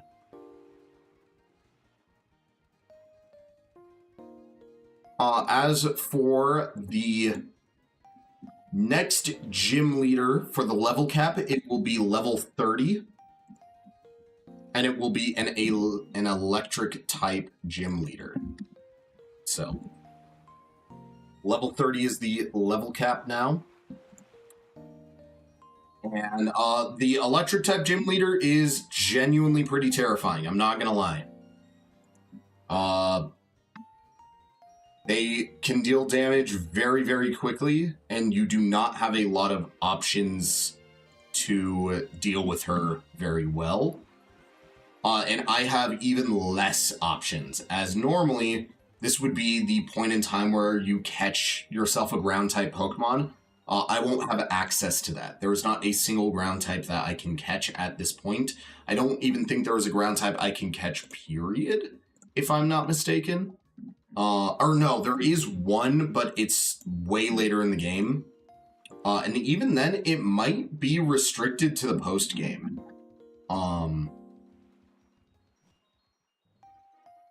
So, let's make sure this fight, I mean, it truly, truly, truly is scary. So let me just double check. Yeah, so this fight, Magnemite has Sonic Boom, which deals a flat 20 damage. It also has access to Thunder Wave, Magnet Bomb, and Spark. Magnet Bomb and Spark don't deal that much damage. They're not that scary. But Thunder Wave and Sonic Boom can be really bad. And then he also has a Clink with Thunder Shock, Gear Grind, Bind, and Charge. Charge can make Thunder Shock deal a little bit of damage, and a Thunder Shock Paralysis would be bad. But really, Gear Grind deals pretty solid damage, and Bind can trap a Pokemon in and deal damage over time. So this next fight is not easy by any means. It is probably the hardest fight that we are going to run into currently. So Looking at the moves I have available to me as well, there's not a whole lot I can go for. And because both Magnemite and Clink do not have a assigned gender, I can't even use a common strategy in fights like this where you have to rely a little bit on luck. Something that I just don't have the ability to use is why can't I think? I can't use something like Attract to make it slightly easier, so we will be using the first case of the Entralink. The Entralink, not important to know what everything is going on in here, but just know that I can use this to get berries. And it is actually pretty important for me to kind of focus real quick on getting as many berries as possible. So we're looking for all these little sparklies. And we already got the berry I was looking for. We got a cherry berry. We're hoping for a citrus berry as well. Got 2 cherry berries. Chesto berry, that's pretty good. That heals sleep. That heals burn.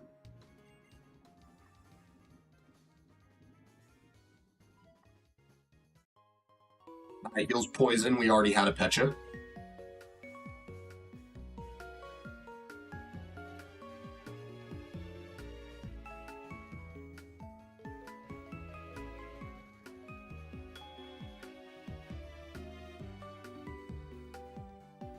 And I'm not going in fast forward because it will make this slightly harder to do. I'm only going in fast forward in like when I'm going for straight line type of things. So like here. Oh, never mind. It goes down the same rate. Oh my gosh. Orange berry, cherry berry, another cherry berry is nice.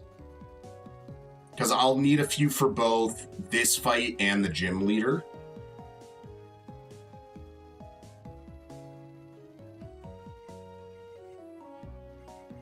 I can use Flash. I did forget that that's a TM that I have access to. But more than likely, we will be seeing the end of Sid the Dunsparce.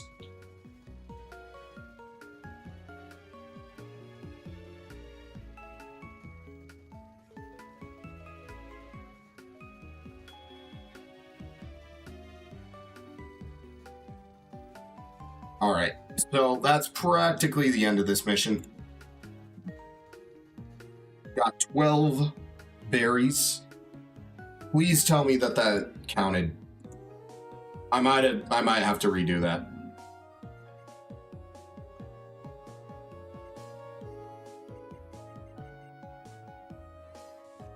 Stick. Cherry berry. Cherry berry, yeah. Chesto, Rost. Oh no, these are different. That was a different assortment.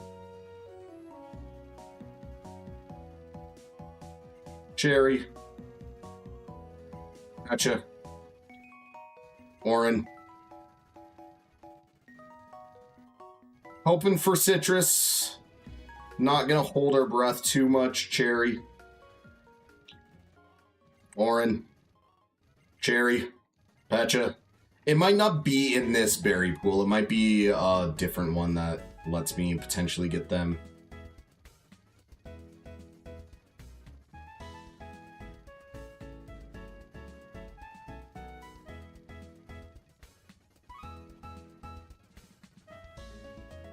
I'm actually gonna use this to, yeah, come back here to find more berries. So, found a decent chunk of cherry berries, so I'm good on those for a while. If not for just the rest of the game. I can't get any of those, sadly.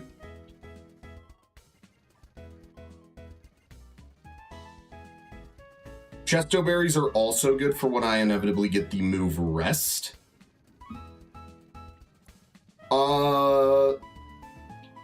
So the name Adeon comes from one of my favorite book series. It's called The Seven Realms, by Cinda Williams Chima. It isn't the best series by any means, but it was a very fun fantasy series I read when I was growing up. Like going into my freshman year of high school. I first read it, and it was just a really interesting word. And at that point online, I'd been going by Rain for a while already. And so I was like, I don't want to really change my tag off of Rain. Because that's like kind of what everyone knew me as for a while. But then eventually, I realized that while the tag Rain is cool, it just feels very just generic. And it wasn't anything that was like truly meaningful to me. Like, I like the Rain, don't get me wrong, but it wasn't something that like I felt like I had any specific attachment to. But everyone still just kind of knew me as Rain. So I tried, let's go, we got the final berry. So I just kept using the tag Rain. But eventually, you know, I got bored of it. Specifically, I was using, this is where the funny thing is. So I read that whole book series, and I had been using the tag Rain. And then there was a sequel series to the Seven Realms called the Shattered Realms. And it takes place like 30 years in the future type of deal. So it follows like the main characters from the first books, the first 4 books. It follows a lot of their kids in the second series. And all of those books end in the word caster. So it goes Flamecaster, then Shadowcaster, Stormcaster, and then finally Deathcaster. And casters essentially just have unique magic to only them. That's like kind of the whole idea of their magic is like very unique and special. And so for a while I used the tag Raincaster because I love that book series more than anything. And I was like, yeah, I'll do this. But Raincaster now to me sounds really, really silly. And so I really wanted to change my tag. And I just, for the life of me, I'd been thinking of so many different things, none of them really sticking. I tried using like different variants of Rain, different variants of like, I was looking up like different gods that control rain and culture and stuff like that. And one, probably the closest one I really thought about switching my tag to was Indra, which sick as fuck name, by the way. I believe is a Hindu god of like weather and omens, I believe. Maybe not the omens part, I believe so though. But I thought it was one of the coolest possible things, but I was like, it's the same problem as Rain, where like, it sounds cool, but it's not like specific to me. I gotta do one more of these.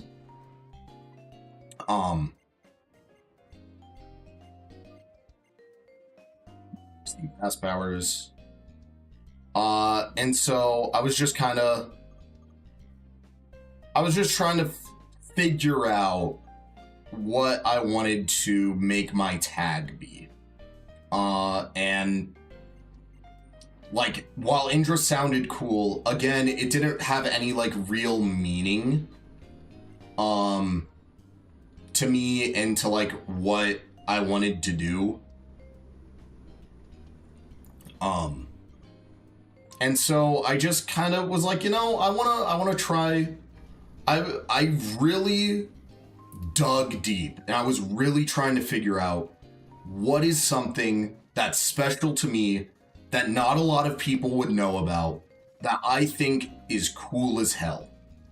And eventually I was rereading my favorite book series again, Seven Realms, Shattered Realms, but specifically the Seven Realms.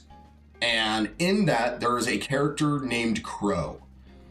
Crow lives in this dream world, essentially, this magically created dream world, and he is a wizard from literally over 1,000 years ago who quote unquote destroyed the world.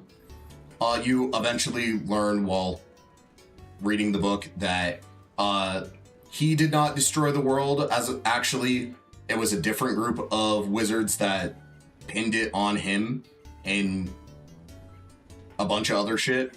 But he essentially escaped into this dream world 1,000 years ago to try and eventually find someone who was strong enough magically to possess their body and then return to the world and get his revenge on all of his enemies, slash the children's children of his enemies type thing. Crow's a very interesting character. But the name of the dream world he resides in is called Aedion. It is spelt the same way that I spell my tag. And I thought that, like, it is probably my favorite character in the book. He's a very, very interesting, tragic, but also deeply flawed character. That is meant to be a mirror to the main character, Han Alistair. Han essentially tries to... His story directly reflects the story of Crow, but he is trying to, like, change the outcome that Crow's ending essentially was, where Crow was vilified by everyone and labeled the Demon King and is talked about like a boogeyman. Han wants to kind of be the opposite of that in terms of his legacy. And so he tries his absolute hardest to both learn from Crow, but also become his own person. And Crow wants to teach Han, but he wants to teach Han so that he can possess Han and then get revenge on his enemies, which is a very interesting thing. But Crow's probably my favorite character in that book series. And I thought Aedion was such a sick fucking word for a completely unique, made up thing. Like, I'm gonna real quick just look this up.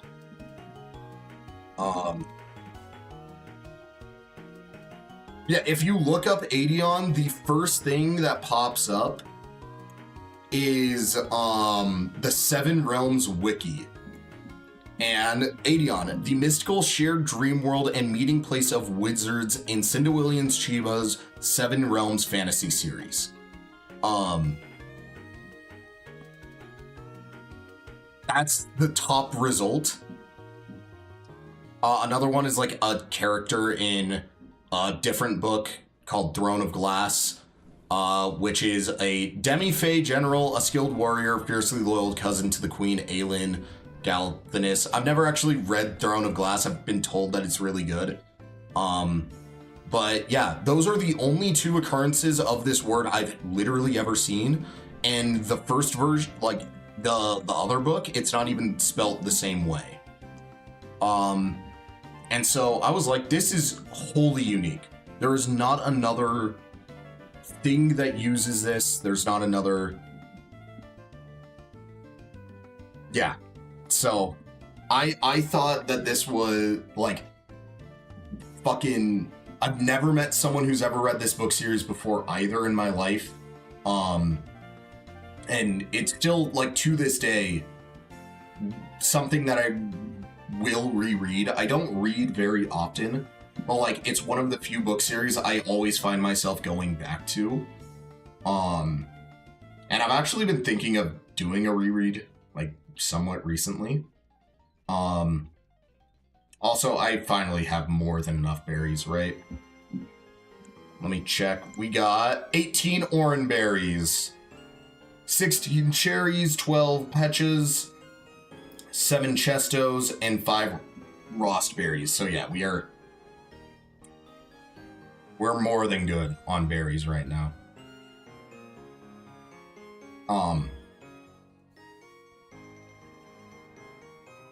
So yeah, that's kind of the story of how I found using Adeon. The alternative to that, because this is so cringe thinking about it, but I was in middle school, so I used to do fantasy roleplay D&D like campaigns with some online friends. And I say D&D like because there was never like actual any rolling, which is crazy. If we literally just added D&D rolling into this, it would have just been a D&D campaign, and it would have been sick. But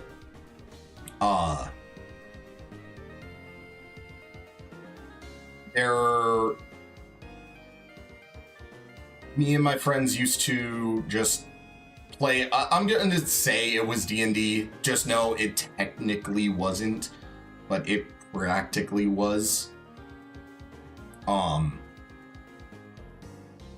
And I had a character in that who I named Silred. And yeah, that was like the other thing I thought of using, but I chose not to with that. Yeah, put them at level 28 each. So I can survive 4 Sonic Booms and 5 Sonic Booms respectively right now. Go to here. I want to give them cherry berries.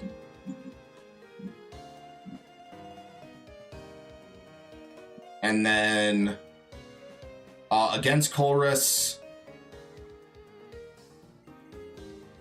this fight, again, very, very scary fight. So we have Magnemite first. This is the much scarier of the 2 Pokemon. There's the turn 1 Thunder Wave. We're going to Defense Curl here. And we're going to roll out, and we're going to hope that we get enough. Yep, that's the problem with rollout. And there, yep. See, this is why this is a very scary fight. So Yawn, I get a free switch here to cast. I can work up 1 safely. Go for the return.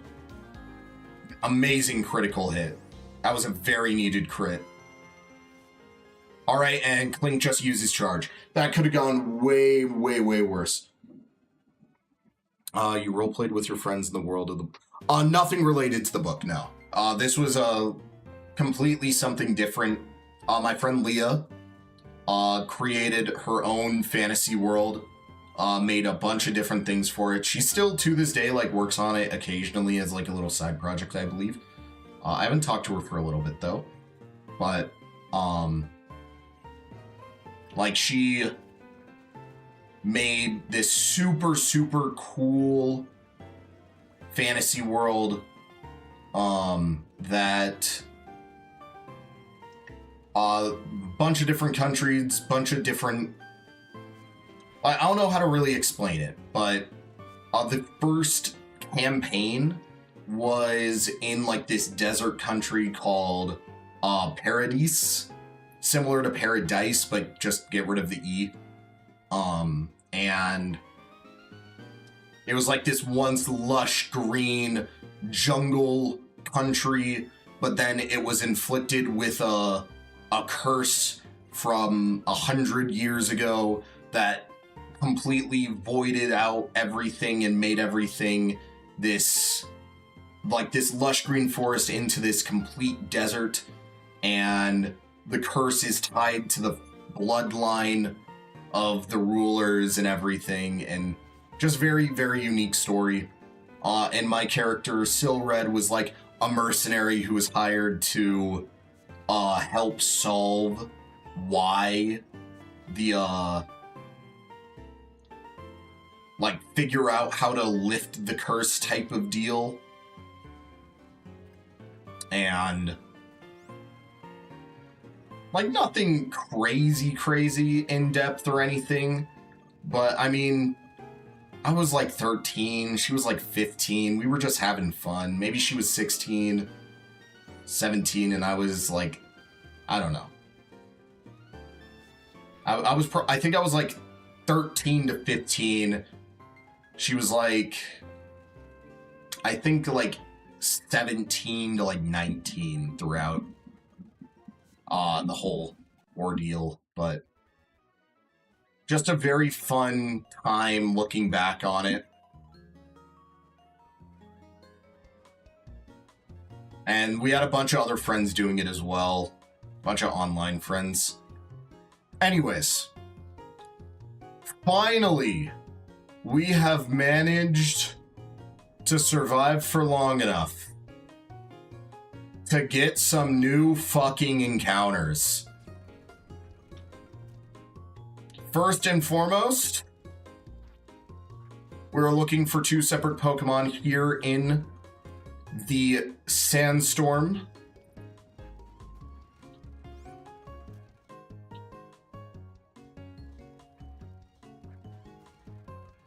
Sadly, none of these Pokemon are it still.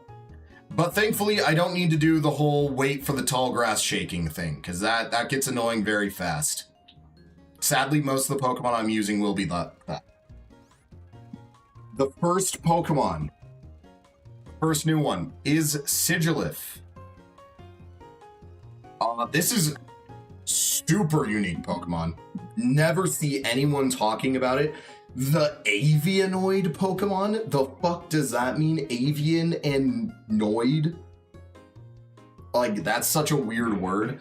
The guardians of an ancient city, they always fly the same route while keeping watch for invaders. Now, I actually don't have a good Pixar name for this. I don't remember what it was before. And I don't really care to find or figure out what it used to be. So I think I'm going with a character from Coco. Coco characters.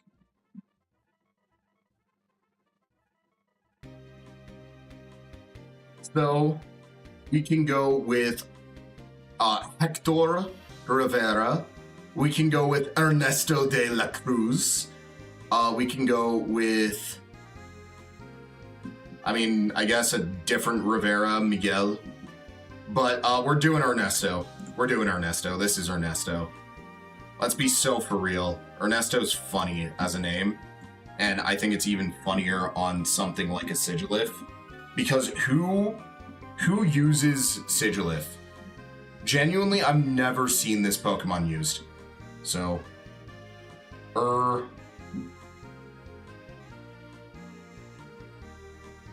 Ernesto de la Cruz. Obviously, I can't fit the whole name. But, alright, this is the first Pokemon. Looking at Ernesto. I'll find a Pokemon card thing for him in a second. We have Wonder Skin. It's not an awful ability, but it's definitely not the ability we were looking for. If I just double check Pokemon Showdown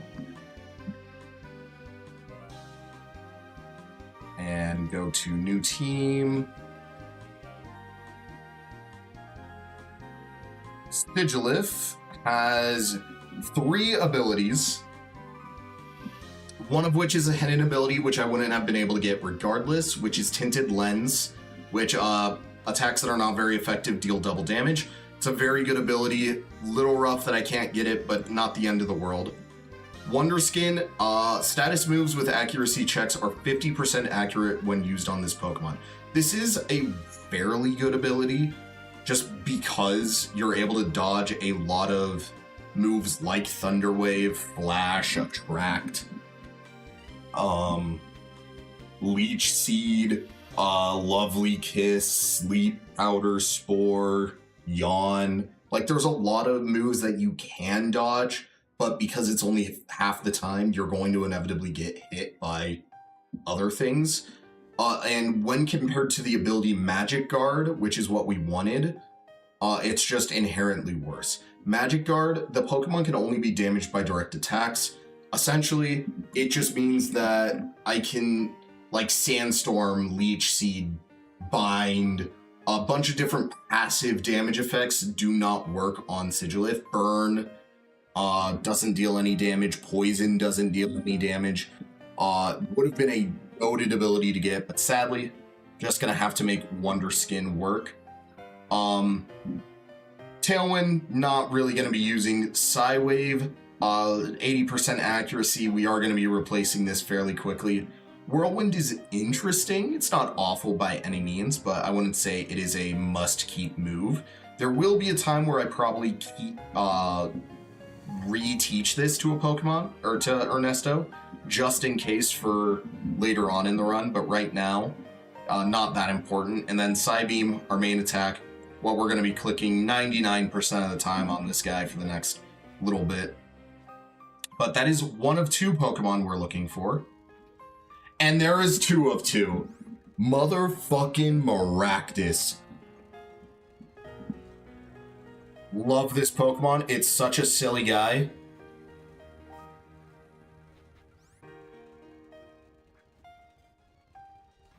Oh, come on. I just want to catch you in a normal Pokeball. There we go. So this, we could go back into Koko. There is reason enough to pick someone in this, but I want to look at some other Pixar characters. Main one we could look at, and I think, you know, it's a grass type, obviously not made of wood, but I think Woody is a decent enough name. I don't think I have any other grass types I can get here, so I like Woody. Maractus, please have the ability that I need you to have. Moment of truth. Alright, it's not bad. It's not a bad ability. Both of Maractus's possible abilities are good. It's just the slightly worse ability for later on. Chlorophyll doubles your speed under Sun. Now, normally, it's a very mid ability because you have to manually set up Sun. Nuzlock's manual weather is fucking amazing. Being able to instantly double your speed, even with slow Pokemon, can be a game changer. On top of having something like Synthesis, often you know, throw on something like Solar Beam. I don't know. I don't think Gen 5 Maractus gets this, but now I just want to double check. Also, fun fact, neither of these are in Gen 9, which is a little sad. I feel like Maractus and Sigilyph are such uniquely weird Pokemon.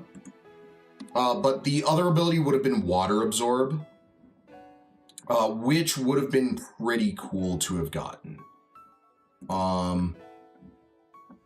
Looks like, yeah, no Weather Ball, sadly, on Maractus, so can't hit with that fire typing at all, unless I just got lucky and my secret or my hidden power is a fire move. But still, Stab Solar Beam can be really good.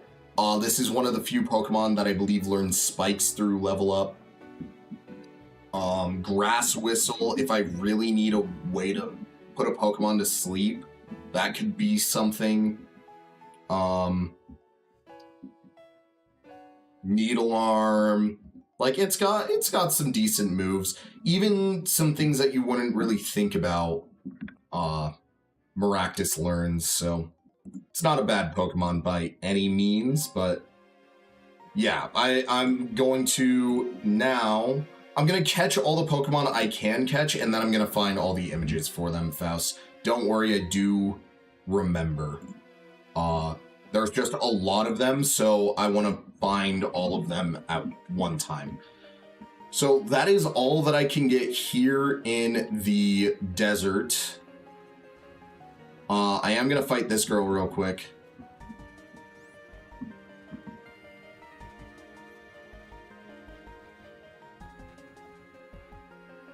Because I can real quick get a heal. And then I can head south. And then back north. Hi, Joint Avenue.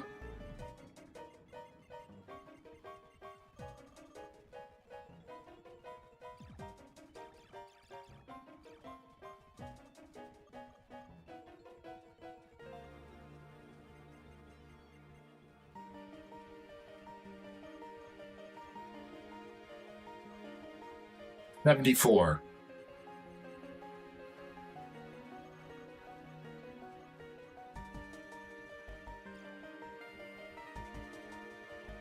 Okay. Joint Avenue is useless. Nothing here occurs.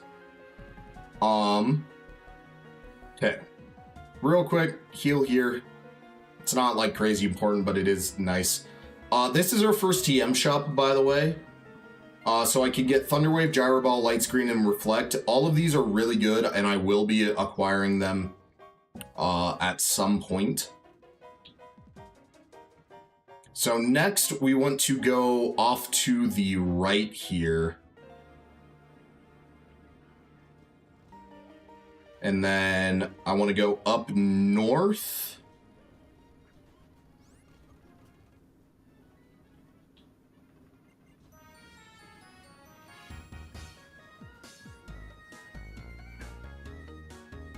Oh, I might have just killed Sid.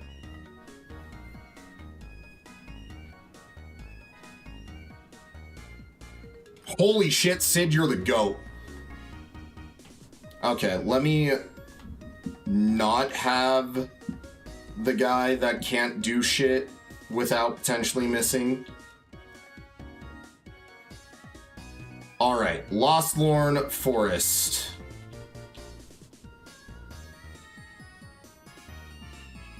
Sadly, Roselia is no longer a single stage Pokemon.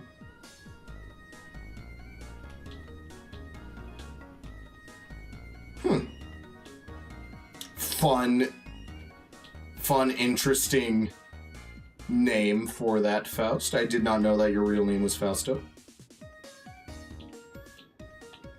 We're going back to our favorite pastime. Running until we get shaking grass.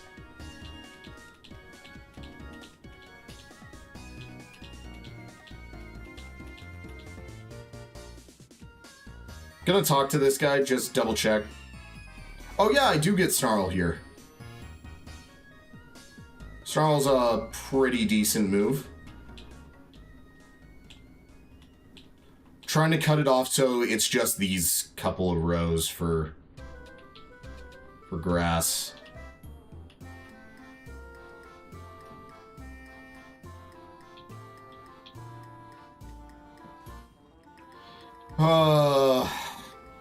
Buckle in. It's gonna be a long time running.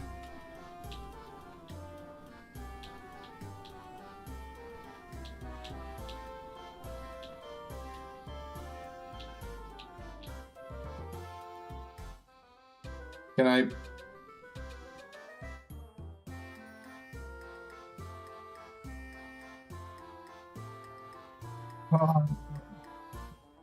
All right. let's figure out a story time type of deal. Sadly, I've not done anything recently that I feel like is an accomplishment to talk about, so... Dude, come on. We really not finding any shaking grass? Did I, like, break my game?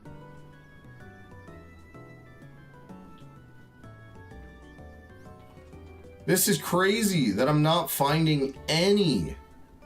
Hi, Combee. So, okay, this is a funny one. Combee is not going to count as a non-evolving Pokemon, even though male versions of Combee cannot evolve. I'm not counting it. I actually had a very long debate with myself once if Combee should be allowed in this run. Because it's not even that good, but I decided against it. Because female Combee can evolve, so Combee technically can evolve.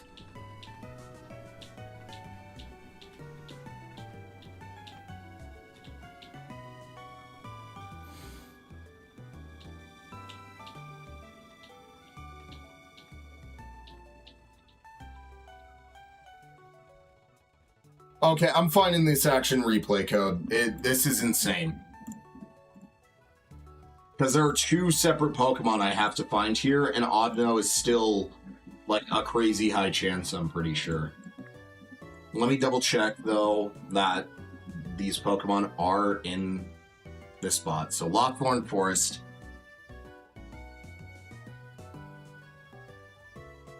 Oh, it might only be one Pokemon.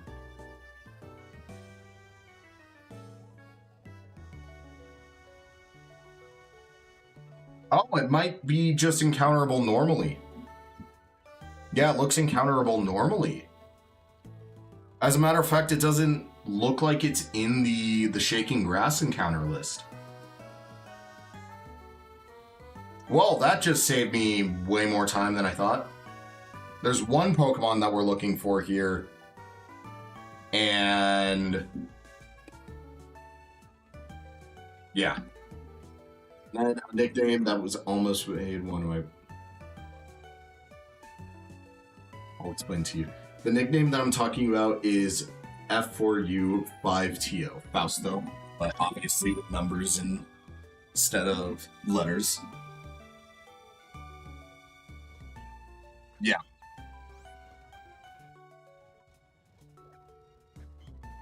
Alright, not Cottony. Not Impede. Not Pansage.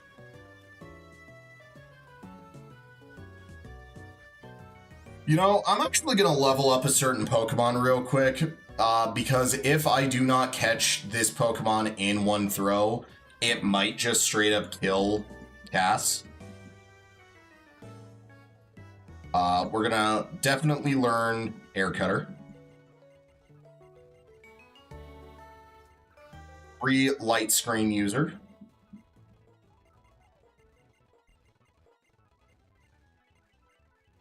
And there's Reflect as well. For now, I feel like getting rid of Whirlwind for Reflect is good.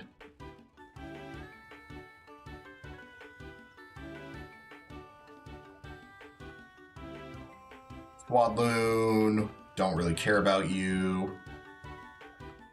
Cottony, don't really want you. Venipede. This is a 5% encounter, so it will be a bit.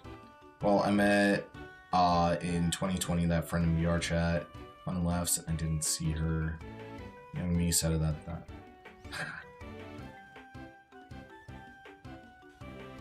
Okay, little crazy to just assume, oh, this friend hasn't connected with me for a while, must be dead.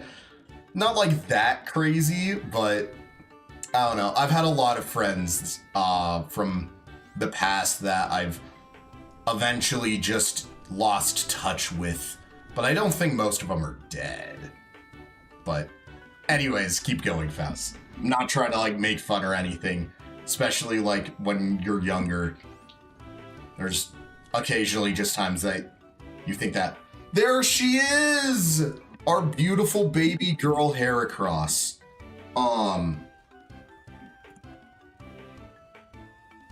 Just hope we get it in one ball. There we go. I do have the catch rates up way higher than before, like than normal. So that's why I'm able to catch all these in like 1 to 2 balls. Okay. Time to figure out a nickname for her. So let's see here. What's a fun one? Could be Bug's Life. Could look at a Bug's Life. Let's look at a Bug's Life. What characters are in a Bug's Life?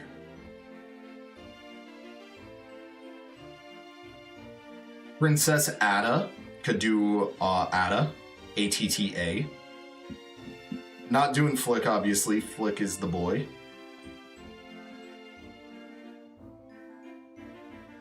Can I just find the characters? I wish there was a girl. This would be Thumper.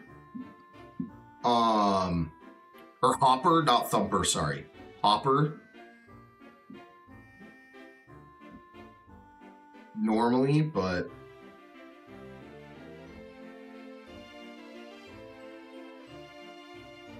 Okay, we'll keep Atta in the backlog right now.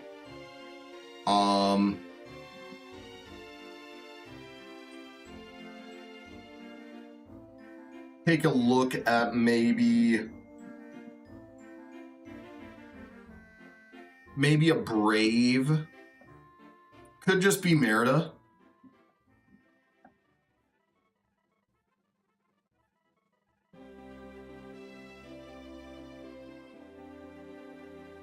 Yeah, let's do Merida. I feel like Merida's more fun than Atta. Alright. But the thing was that my friend was just deleting some people that just talked for one day to play, and that's it. And that friend, not on purpose, unfriended me. She wanted to send me back a friend request, but thought that the last part of my name was an O and not a 0. Oh, that'd be a little... Yeah, that'd be a little confusing. I won't lie. Trying to figure out a former player, like, ID, and then thinking a certain letter was a number or vice versa.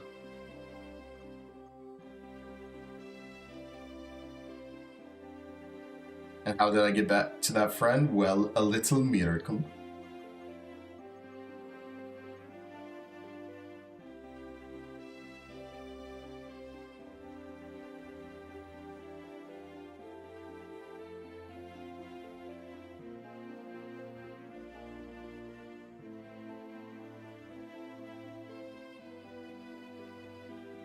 Well, that's a trainer I didn't want to fight. With a Drillbur, which is a little scary.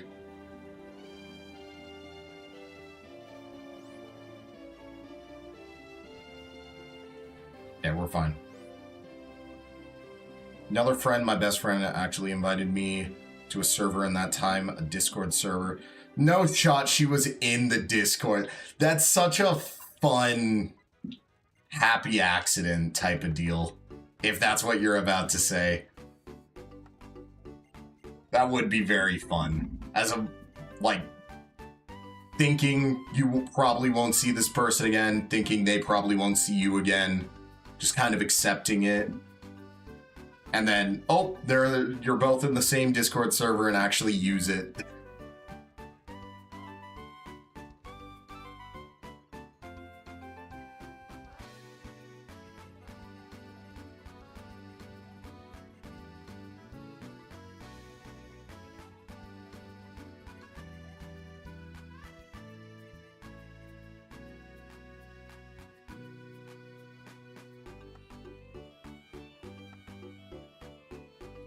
Annoyingly, I need to actually find Shaking Grass for this encounter.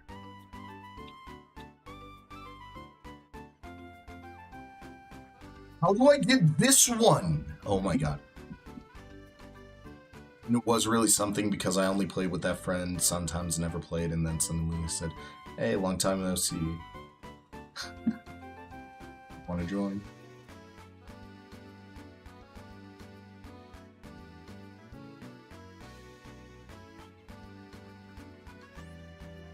crazy to find these two.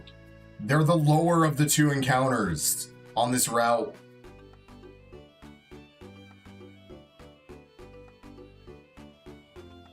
There we go. Emolga.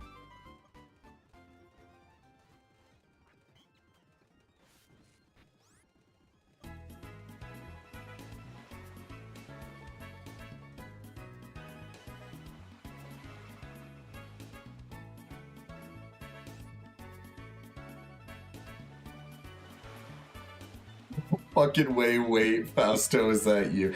That would be very funny.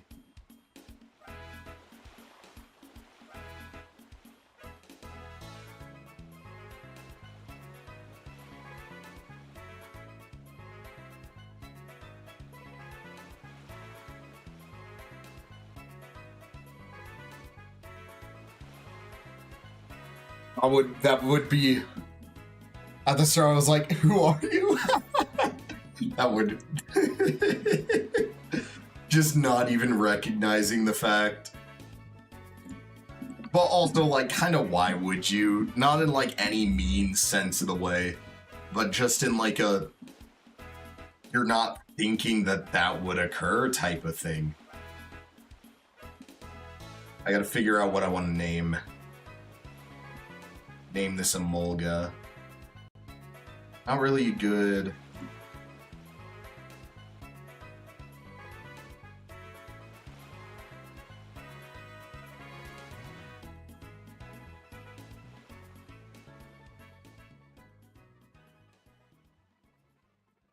Hold on, am I crazy?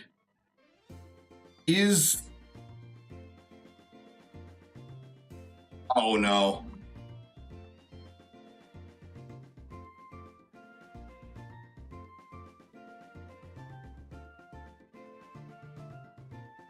Big Hero 6 is just a Disney movie. It's not even Disney Pixar.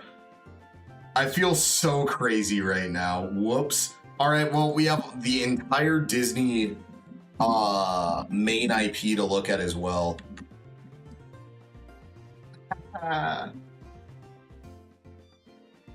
Whoopsies.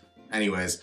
And then she remembered Mearskin. And I thought...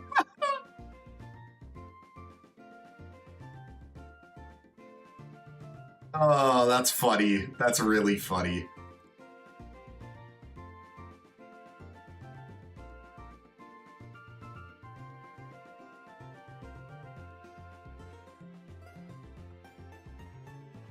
All right. Trying to figure out a good name for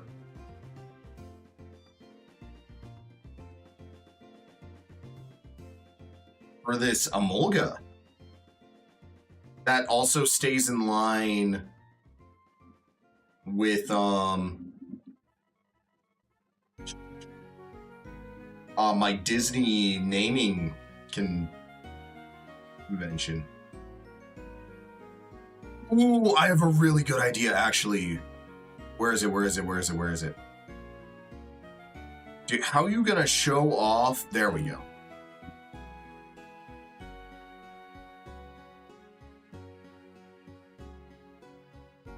Copy.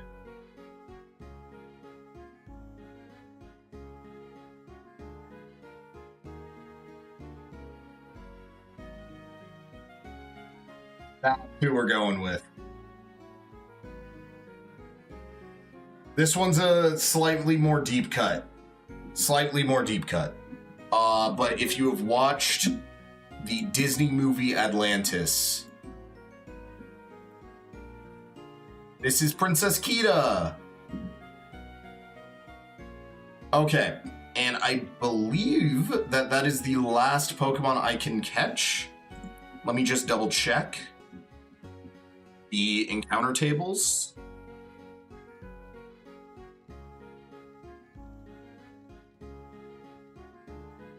Yep, could be...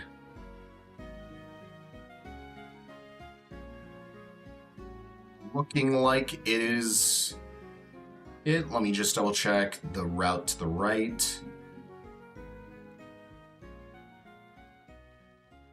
And yeah, it is the only Pokemon that I am able to get. Or those are all the Pokemon I'm able to get currently. So yeah, I was pretty sensible and really wanted to seek attention of a friend because, yeah, fair. Yeah, 13, 14. After that, a lot of laughs, stories, sad moments, but we're all still getting these. That's good. That's fun to hear, Fess. I'm glad that you were able to reconnect with your friend that you thought died. Alright, so first and foremost, I gotta find some Heracross ECG. Just gotta find some good art to use. Dang, is there no girl Heracross models? I want to show the girl. Because there's male and female variant of Heracross. I'll use the male one if I have to, but that's unfortunate. Would have been nice to see even one female variant of Heracross. Oh well. Sorry about this, Merida. Alright.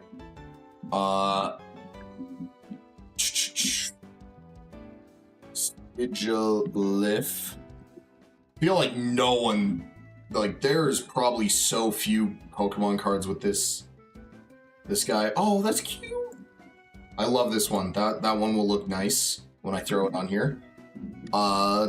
Maractus. Can only assume that no one uses Maractus in TCG. There are, it looks like 4 Pokemon cards with Maractus, and I own 2 of them. That one's very cute. Yeah, we're doing that one. Okay. And then last but not least, I need to get one for Emolga. I want to try and find a more epic looking one for Emolga. Obviously, it's the Pikachu clone of the generation. Ooh. Yeah, that's it. That's the one. That's the one. That's the one.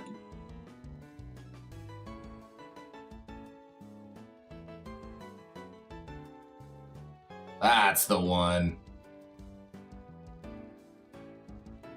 Yeah. And then let me just edit these all in.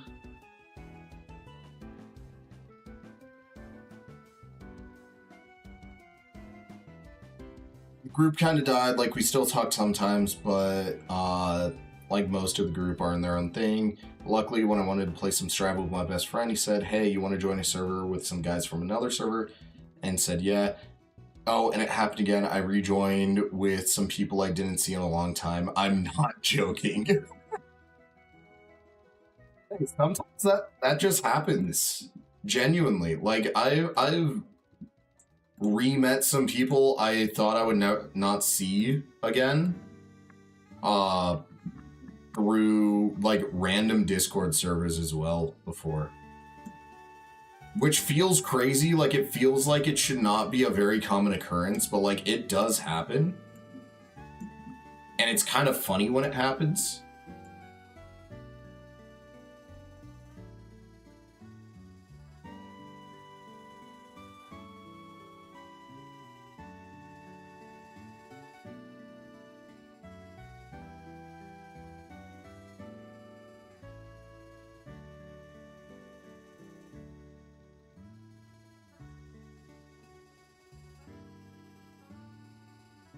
Oh my gosh, can I get this to unstick?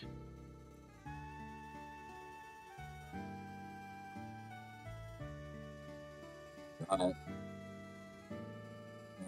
you down a little. Okay. Emolga added on.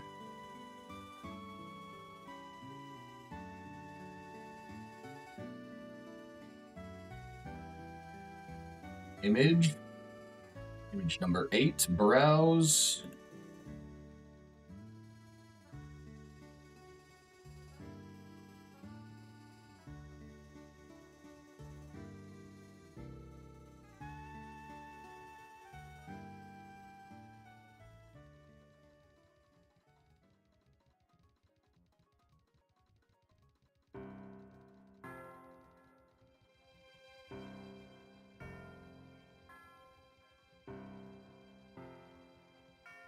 Maractus added on.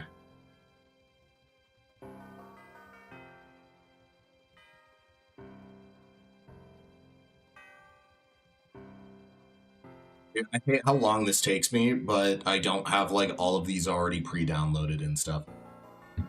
Someone that happens like one time I was going to play my first ranked game on that day, and the first opponent was my Potemkin friend I talk to you sometimes about. That's funny. Just accidentally queuing into the same time.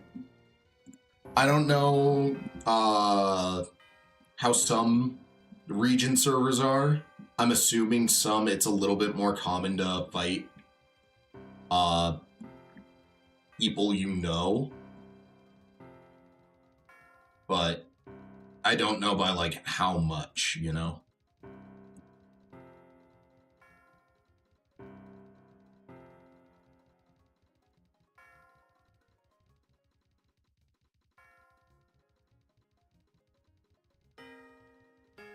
Sigilif's on there.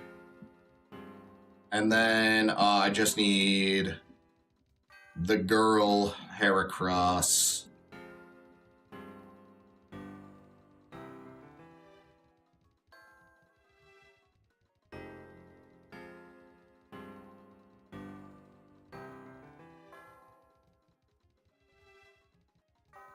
We'll just slightly cut off the horn. That's what we'll do to make it a bit better.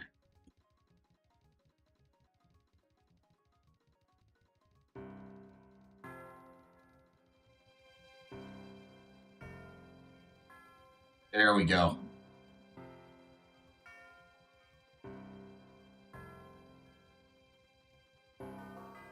Group of other people. Is it my first friend? Nice. Yeah, no problem, Faust. Also, during that time, I was able to get all the party together. There will be others that I'll have to move around as I get to them, but we have a full team of 6 finally.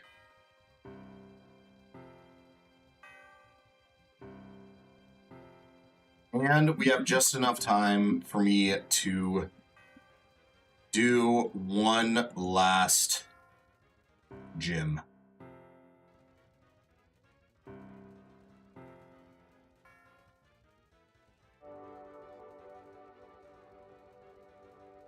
And these are actually probably the small 6. Almost none of them are going to be making it very long through the run. There are other Pokemon that will be much more important later.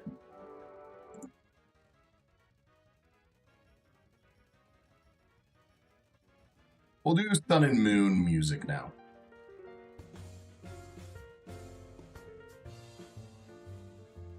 Sun and Moon music is set up. But yeah, these are debatably like the weaker group of Pokemon, but let me look at the last 2. So, Kita. Kita is holding the ever infamous Cherry Berry that I got like a billion of, so I didn't need to go that crazy on finding it.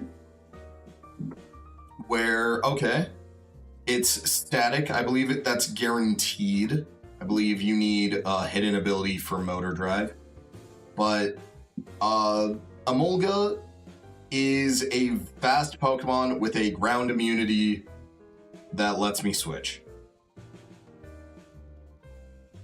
I'll think about it, Bess. You're in here enough that, like, I get the vibe that you bring. I'm thinking of making a Discord server at some point. So So I'll consider. I'm not the biggest Discord guy though, or I kind of like my single player stuff, or I like my 1v1 stuff, and keeping them a mindless figure in my head that I can complain about. if I'm honest. But in the future it might change. But yeah, got Emolga's not gonna be the greatest Pokemon, but it's also not gonna be the worst Pokemon. The main problem with Emolga is just it's so much weaker than our other main flying type, Ernesto. So we'll probably be using Ernesto more. At least into futures things.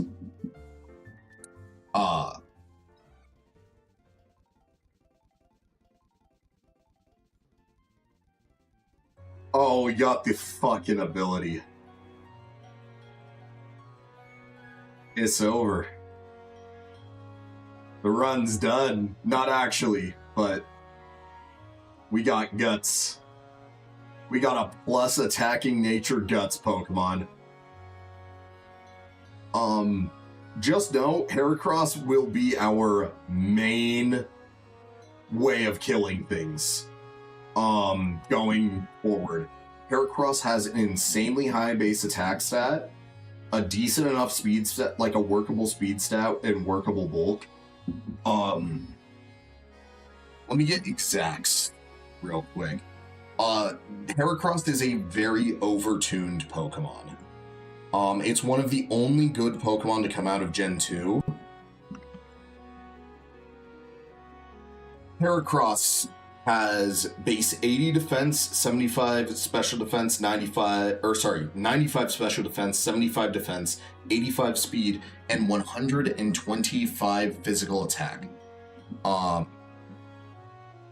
With the very consistent damaging fighting type on top of being one of the few good bug types, this Pokemon is able to go crazy. It gets the move Chip Away, which ignores stat changes, which can be very good. It gets access to random ground moves such as Earthquake. I believe it gets Dig. It gets Bulldoze. All of which are really good. It gets Reversal, which is risky but can be very, very good. Also, I could have gotten Swarm, and had I got Swarm, this Heracross would have been way worse. So we're like really thankful that didn't happen. Even moves like Headbutt can go insane on a Pokemon like this. A single flinch just makes this Pokemon a demon. Okay, so base 125 attack is different than like the stat it's showing. It's showing 78 attack right now, but its attack stat scales better than other Pokemon because its base stat is 125. Pokemon's a very hard system to like explain effectively when it comes to stats and everything like that. But just know if I get a +1 boost and I teach this thing Facade, this thing is going to one-shot every single Pokemon that does not resist its attack. Hey, Vivi. This thing is insane. Just woke up. Yeah, Guts Heracross practically is like the ender for this run. And then we kind of already went through everything else, but we actually have a team, finally. Took just before the 5th thing.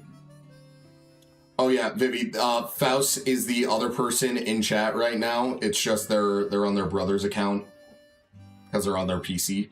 But, yeah. It's not a full random person.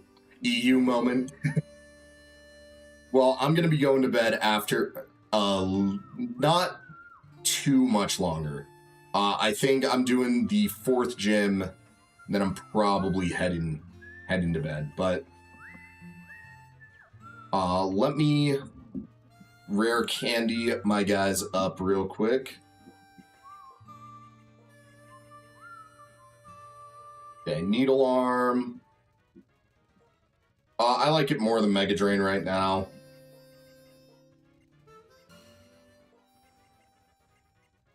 And I like Giga Drain way more than Needle Arm, but also I like it more than Pin Missile.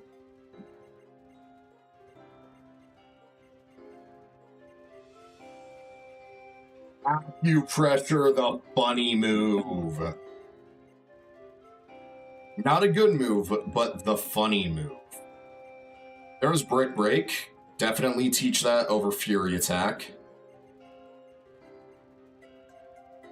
I don't want to learn Takedown.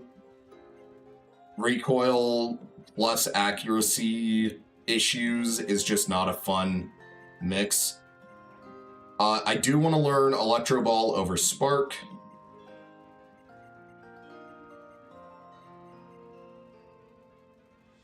And then I'll put everyone to level 29.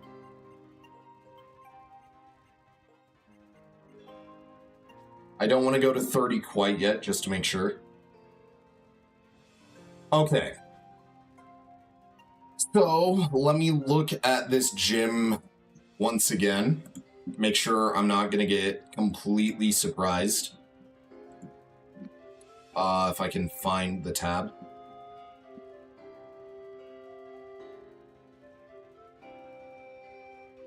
Gym leaders. Okay, this is Elisa, the Nimbasa City Gym. She runs a level 28 Emolga, a level 28 Flaffy, and a level 30 Zebstrika that holds a Citrus Berry. The Emolga just uses Volt Switch, Electro Ball, Quick Attack, Pursuit. This Pokemon's very annoying, constantly switches out.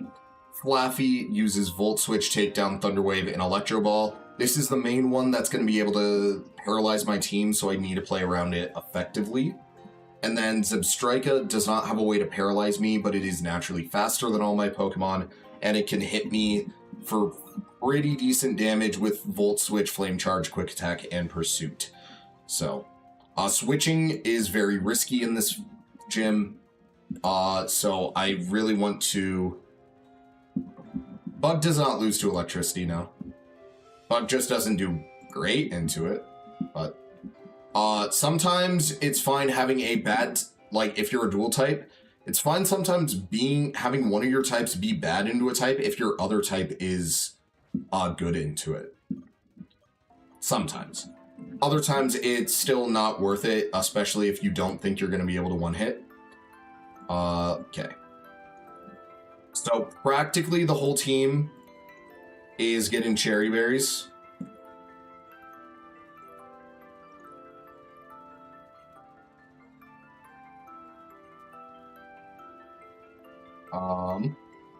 And then I don't think anything learns Snarl, but just to double check, yeah, nothing gets Snarl.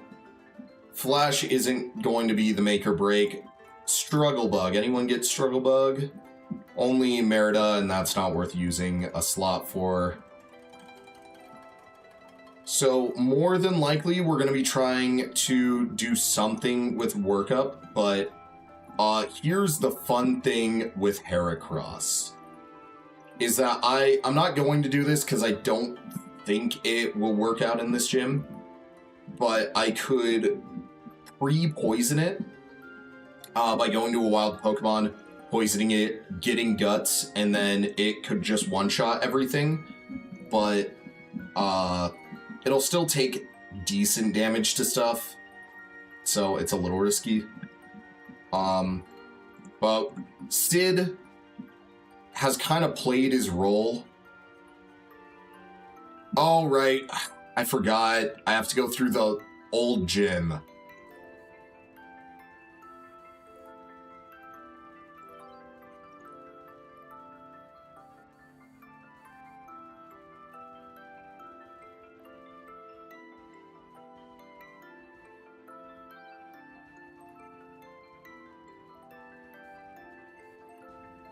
Very annoying. I forgot about this. So I should have not leveled up as much as I did.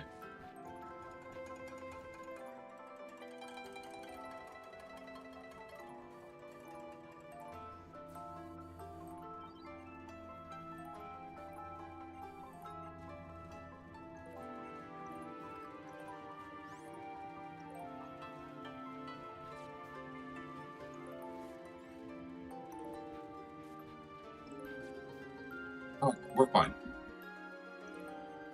The main problem is we will definitely level up a little earlier than I wanted.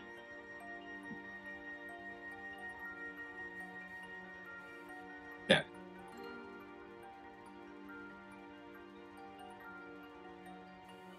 Quick heal.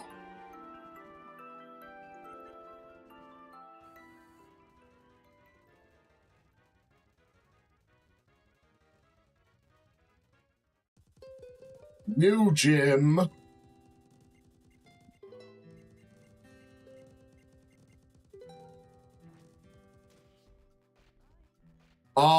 No. The level cap 30 is for Elisa's ace, which will be her level 30, why can't I think of what it's called right now?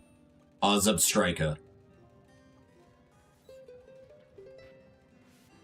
No, don't worry, I'm not... No, okay, Faust, I'm matching the highest level of the next gym leader's ace.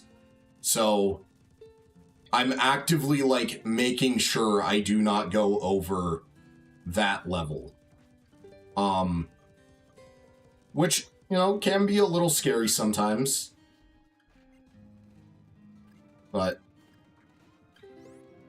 So, like, Dunsparce gonna be getting to level 30. But...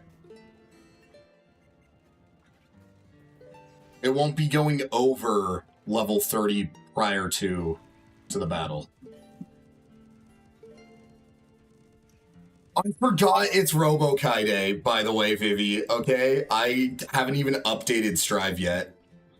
I'm gonna probably do a more full stream with, Robert Kyle.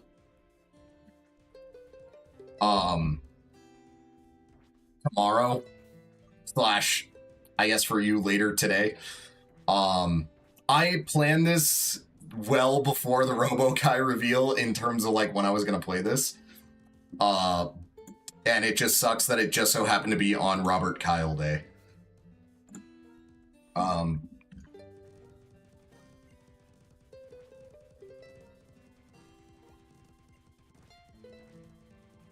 But it will happen. I will be playing Robert Kyle. Just let me I might jump on for like a game or two tonight of Strive. Get rid of Pursuit. Yeah, everyone is at level 30.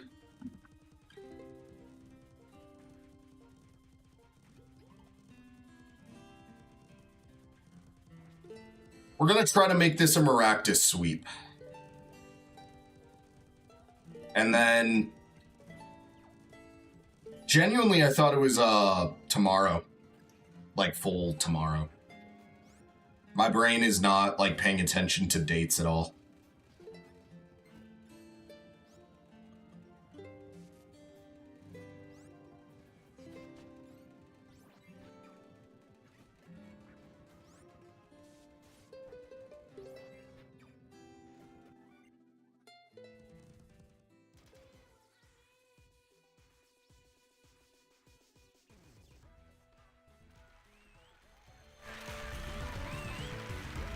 Well, I hate emulators because it slows down this.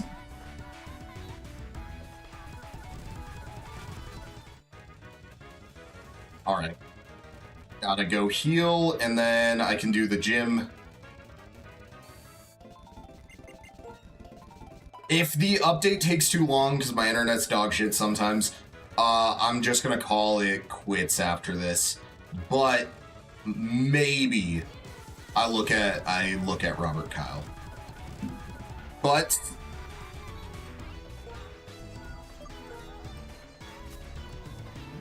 dang. Let me re-equip my berries. One on Woody. Oh, instead already was re-given.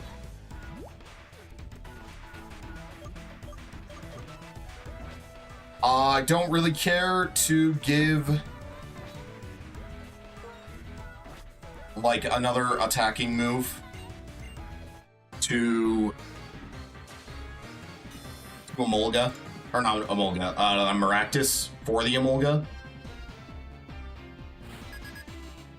Oh my gosh, it's... Oh, I love how dogshit emulators can be sometimes. That is very fair, Faust. Okay. We're just pressing acupressure right now.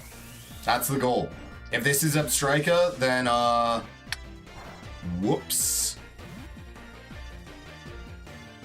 There's Abstrika. Whoops. We're hoping for either a defense buff or a special attack buff. Otherwise, this is fruitless. Speed is not awful.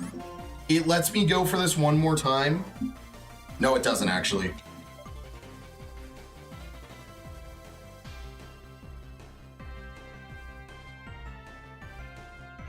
We're going for it. Defense, special attack. That's not one of the options. This is the problem. That's the problem move.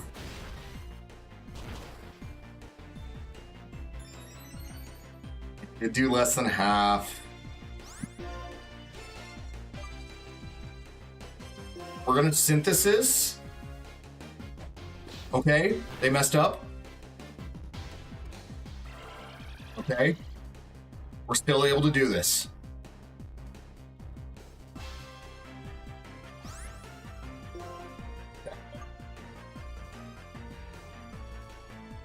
Acupressure.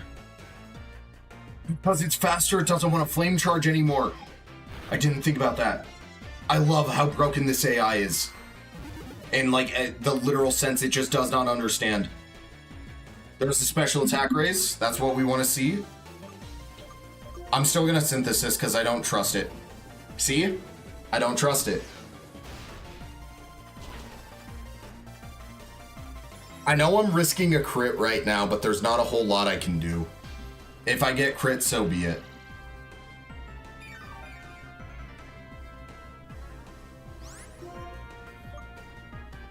Okay, I think I can Giga Drain. And maybe I heal above half. I am at +2. So long as I'm over, I think it's like 46 HP I live. Barring like crit or awful roll. That just one shot. And we're at 75 HP.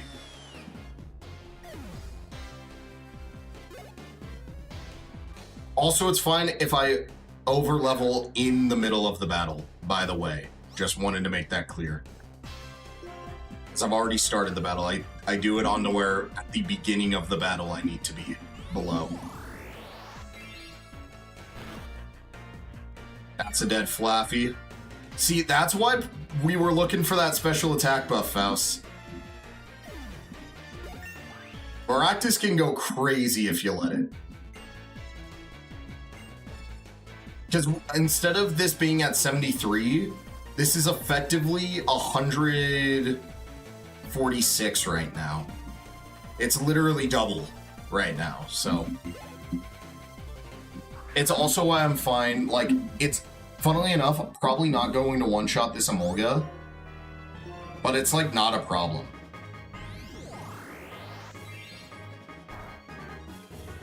Yeah, like, it doesn't one-shot, but it might as well have. They're gonna heal here, so I think it's funny if I acupressure for the fans. Watch me get the special attack boost again.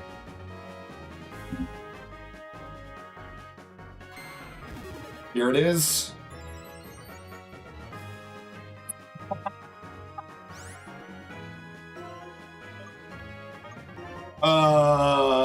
I call it like I see it. I can see the future.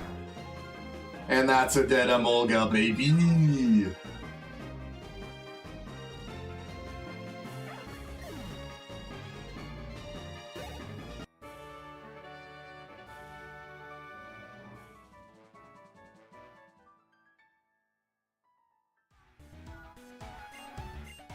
There we go. Also, one of the most important TMs of the entire run is Volt Switch. It is the only reason why Emolga is not a completely trash Pokemon in this Nuzlocke for what I'm doing with single-stage Pokemon. This is literally the only reason why this is fine. Another badge for the house. Yeah, let me... Okay. Back to the audio we go. Yeah.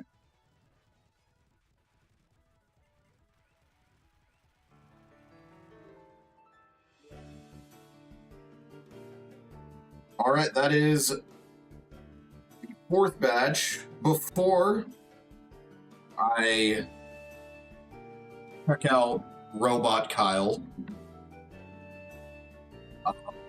I also still don't know if Guilty Gear updated for me. Sometimes my Steam does not auto-update, which is very, very annoying.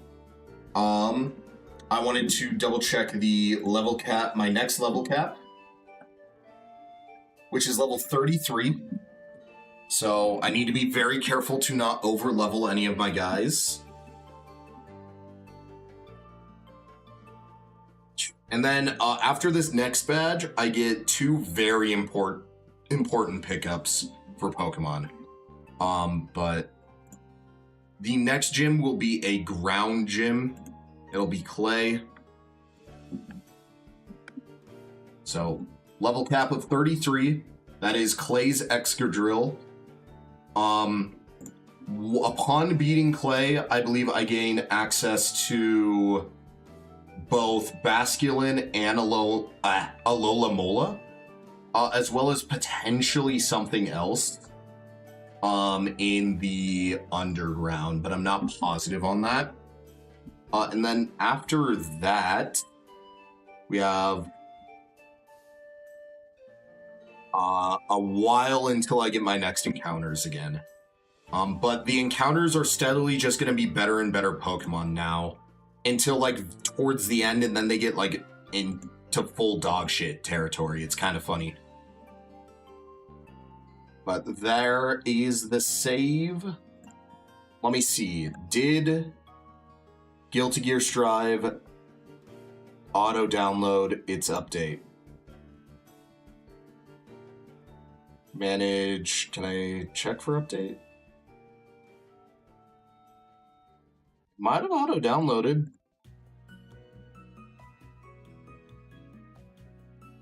Perhaps.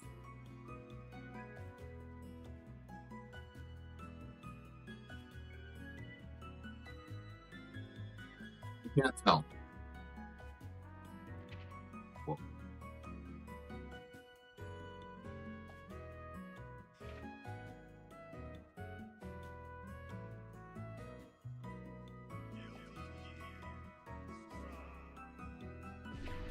I just want to see. I'm not going to stream for very long tonight.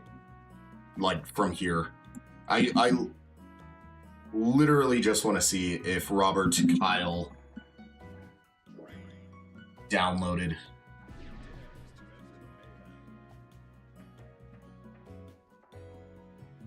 Does not look like it. Right, I'm not just blind. And let me see how long the update might take. Steam, I love how dog shit you are sometimes. So, whoa, no, what's going on? We'll just bigger me. While I real quick figure out. It's not even showing. Okay, I think I just need to full shut down Steam and then reopen it. That might be what's going on.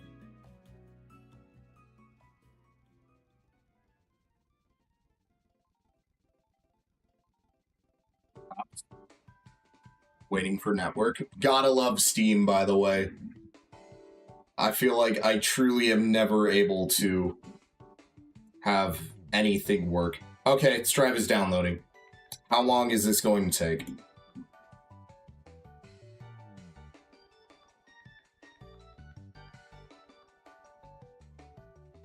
Can you show me how long this will take, Strive? No? You can't do that?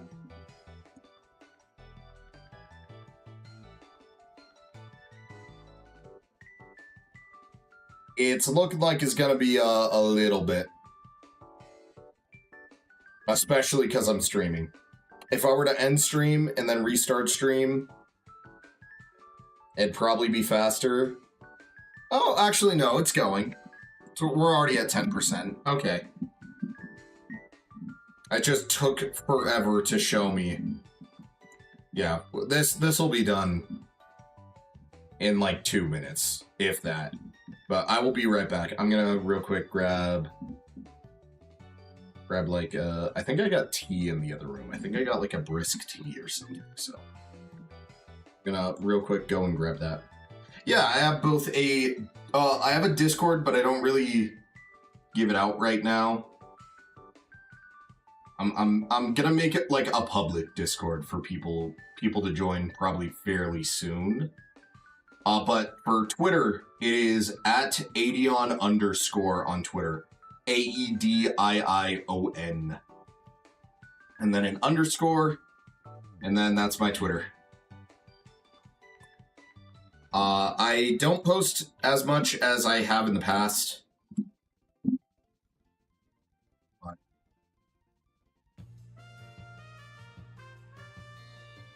Alright, Pokemon.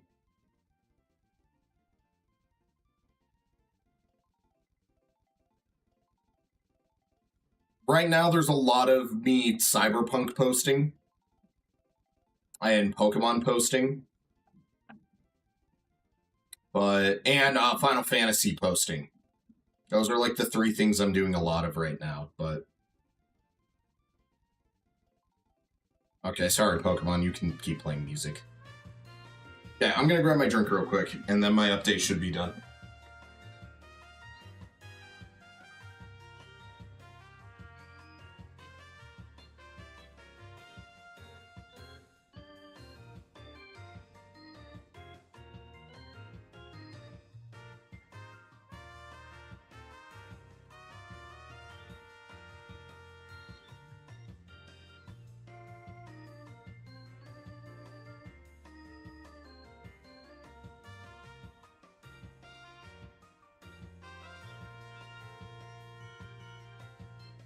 We're at 97%, and it's not moving.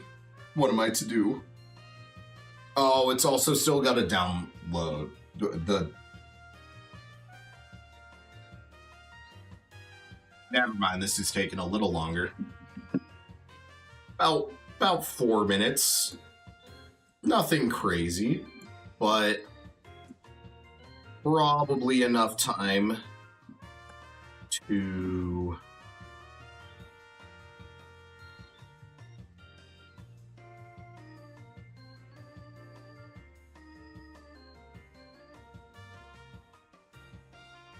I followed you back, Vivi.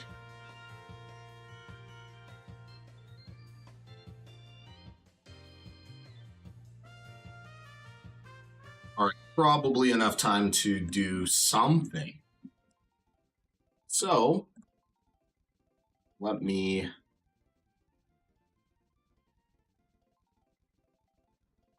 real quick just get something on here, you know. GGST. Let's get some RoboKai gameplay if there's any up already. No, I guess we'll just watch the starter guide. Let me put myself up in the corner where I belong.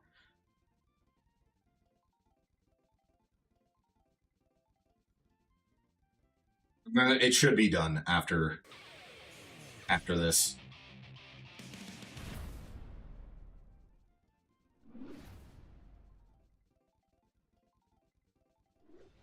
RoboKai can trip up opponents with his many tricky moves. Gain an advantage in battle by enhancing his special moves using his unique meter. Slightly smaller me. Electric Gauge. Certain actions Okay. increase or decrease the electric gauge. There are Can I just say, I love that it shows the beetle. Maokai special moves. The beetle's like actually running right here. It's so adorable. I love it. Gimmicky. Sets up a mat on the ground in front of Robokai. The electric gauge increases while he is on top of the mat. Use this after landing a knockdown. I do think it's funny. You're going to be routing The electric everything into Junkie Bargain. the mat. Unleashes a projectile forward. Expends electric gauge upon I am- activation. I will say, I'm glad that he doesn't like passively restore the electric gauge. I like that you do need to like actively either set up the mat or go for the command grab. I think there was one move Above level 2, that does give him attacks the some. opponent's position to an extent. At level 3, the attack becomes more powerful, unleashing additional projectiles.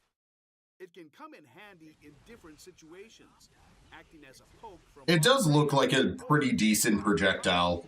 It's a good like running in projectile, I feel. And Blitz. A forward lunging attack. Expands electric gauge upon activation. This is just Triggers a follow-up attack. Elfelt 214K, When the but like electric actually as a gauge is follow-up. below level 2, it charges up the electric Yeah, gauge. I feel like this move is gonna be the kind of crazy one on him. I feel like maybe not crazy, but like I feel like if you're not routing into Matt, you're either using Matt on like hard knockdown Oki situations, or you're using this move because this move like gives you a fuck ton of gauge when you're below. Forward lunging attack. Like Expands electric it gave him 40, right? 40 energy there, 40 electric energy. forward lunging attack. Used 20, brought him down to 10, but then because it hit, went up to 50. So you gain a total of 10 or 20. But I mean, if you're at 1 bar, or if you're at 0, you should go up to 40. So like, Upon I feel like early on you want to use Kaizen Blitz to like get to maybe attack on hit. stage 2 electric gauge. At or below level 2, it charges up the electric gauge. When the electric gauge is at level 3, it does not charge the electric gauge, but performs a powerful follow-up attack that knocks the opponent down.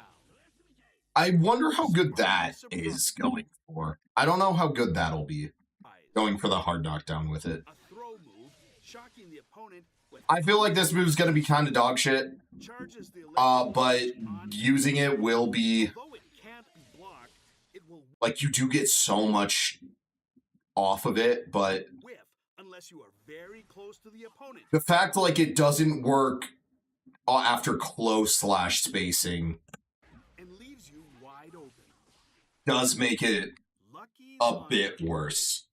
But it's a command grab. I'm just hoping it's not like Venom command grab levels of bad. Upon activation.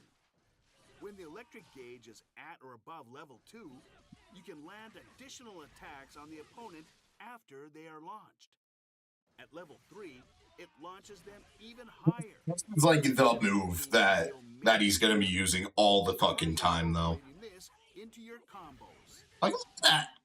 Beautiful Sky today. I also love how everything uses Kai Upwards. in it. Expands electric gauge upon activation.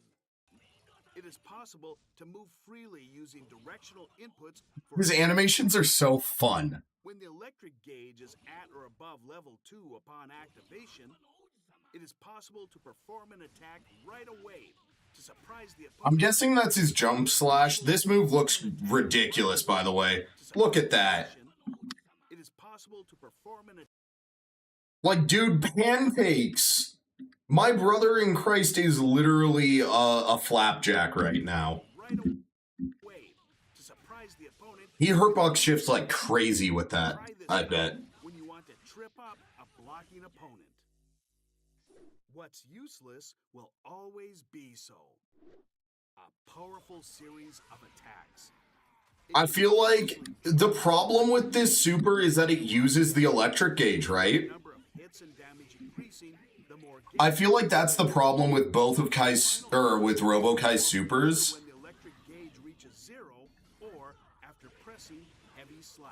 Like, I guess you can just press heavy slash again and end it early, but like, Fully activates I don't know, it's awkward, I feel.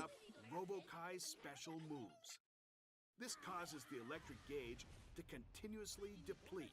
This is a funny super, but I don't think we'll be seeing much of it. Zero. When the electric gauge reaches 0, he explodes, damaging the area around himself. The explosion But it could be good. I don't know. This is this move's funny.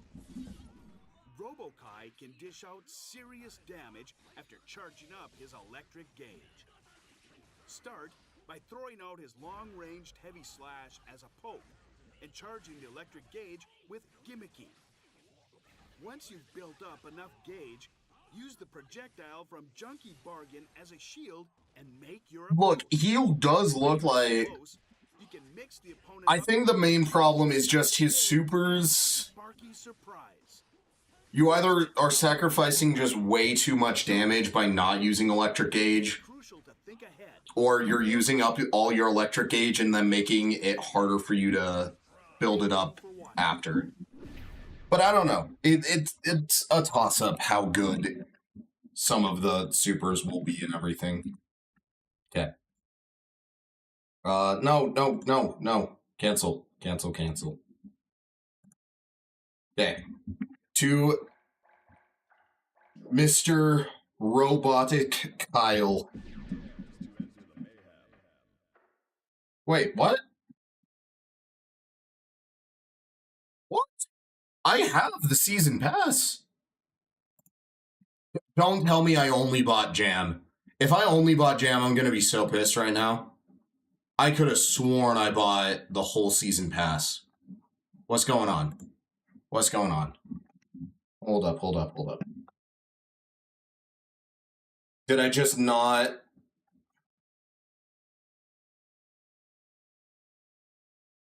I'm seeing season pass 4. I'm not seeing season pass 5. Oh no. Oh no. No, I have season pass 5. Okay, hold up. Dude, I'm not even seeing him in here right now.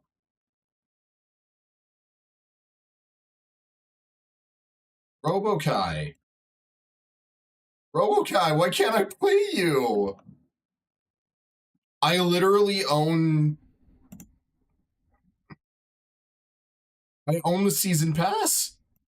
Please tell me other people are experiencing this. One sec. Let me go to Twitch. I don't even know if I'm logged in. Probably not. It's been a million... Oh, I am still. Okay. Where's Kyle Kiesk?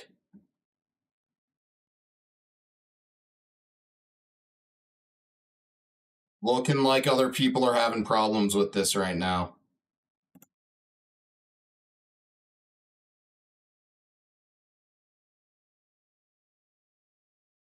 GGST. Whoops. Forgot, I have to actually spell it out. Guilty Gear Strive.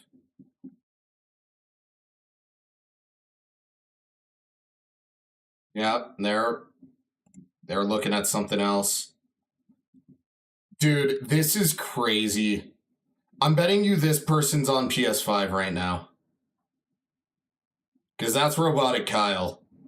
Yeah, it looks like they're on PS5. So he's working on PS5, but not on fucking PC because Steam is awful? No. Don't do this to me. Also, no one's playing this right now. This is like the most dead I've seen it when a new character is dropped in a long time. But it's because Steam fucking is broken. And I can't play him.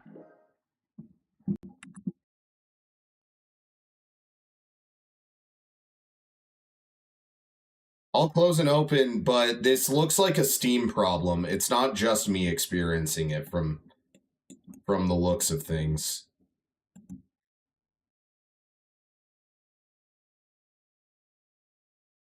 Like, he literally does not have a thing on Steam right now.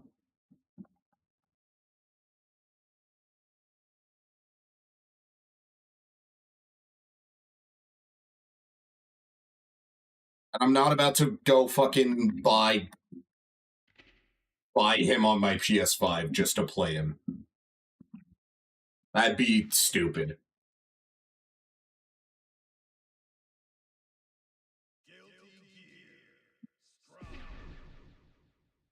But we'll see. We'll give it one more chance to look at the man himself. The man, the myth, the legend. Yeah, nope. Robotic Kyle is unable to be played currently. 'Tis a tragic, tragic, tragic day for all Robotic Kyle fans. Robert Kai. Roberto Quisque is unable to be played. And I'm not gonna wait potential hours.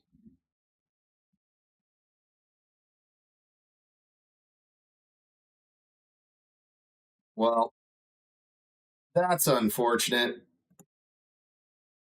But also kind of a blessing in disguise. Our out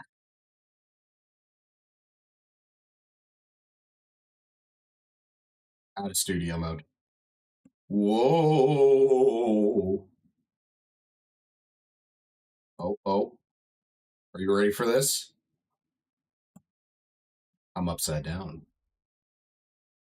Wow. Bet you weren't expecting this. Now I'm tiny. Okay, well, that's gonna be it for me tonight then. Just gonna save Pokemon. Whoops. Oh no. No. Oh, thank God. No idea is real. You know, I think I'm gonna put that as my in-game tag for the next few days for Strive. On Robert Kyle Kiesk.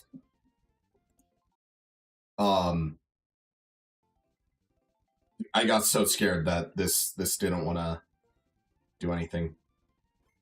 So, double checking, making sure that I am saved.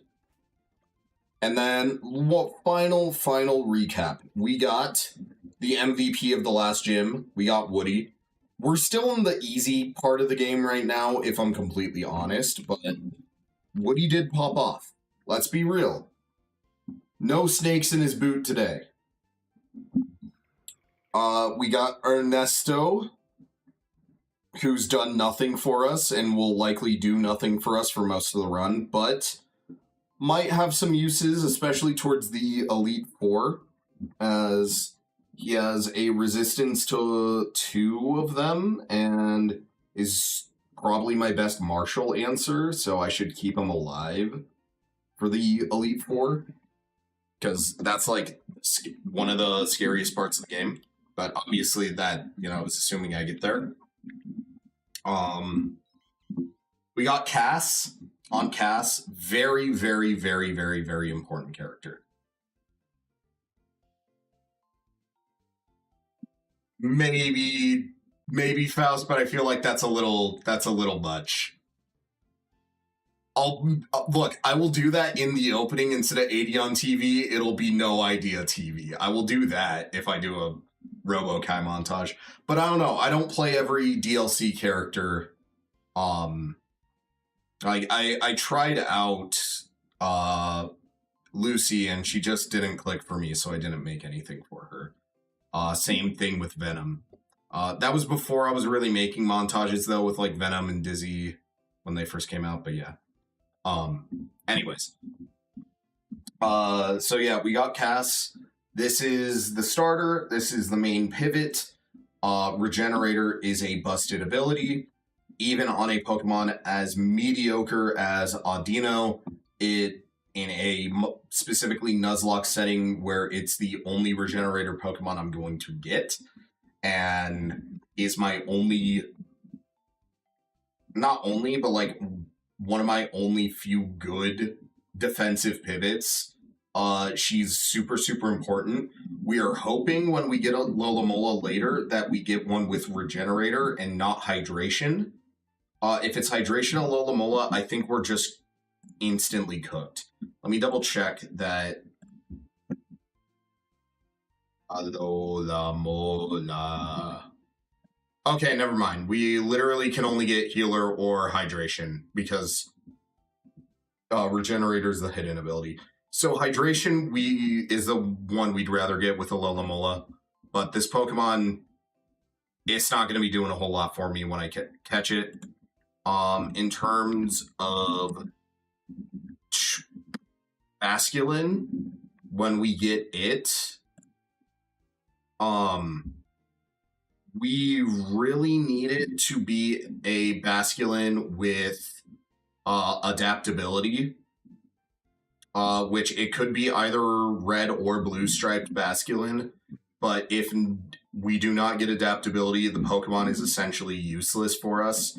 Basculin does not have high enough stats for it to really do anything. It needs to have adaptability to deal literally any damage for me. And then I don't want to get too much into some of the later Pokemon, because they're the really interesting ones for this kind of run. But anyway, sorry. We have this little guy. We got Sid. He's just there, just chilling. Was an amazing answer into the second gym. Yeah, that's Sid. He doesn't do much. We got Merida. She has not been useful yet. However, she is very quickly going to be the MVP. And then we got Kita, who is one of my very few ground immunities. I believe my only electric type for the entire run, if I'm not mistaken. And like, while flying electric is not the best type, it's not awful either. And overall, she will be more useful than not. It's just some fights I'm not bringing her because she will be useless. But in terms of the next gym, it's probably just going to be another Maractus sweep with maybe a little bit of Merida. But yeah, that'll be for next time. Tomorrow, or maybe not tomorrow, actually. Tomorrow will probably be mostly Kyle Kiske. Robotic Kyle Kiske. Or Robert or Roberto or whatever you want to call him, Kyle Kiske. So maybe end of night I do like 1 or 2 gyms. It's that way we're set up for Gym 7 and all the crazy stuff between Gym 7 and Gym 8. But I don't know quite yet. We'll get there when we get there. I am going to head off for the night, though. It's just about to turn 2 a.m. for me. And I will catch you all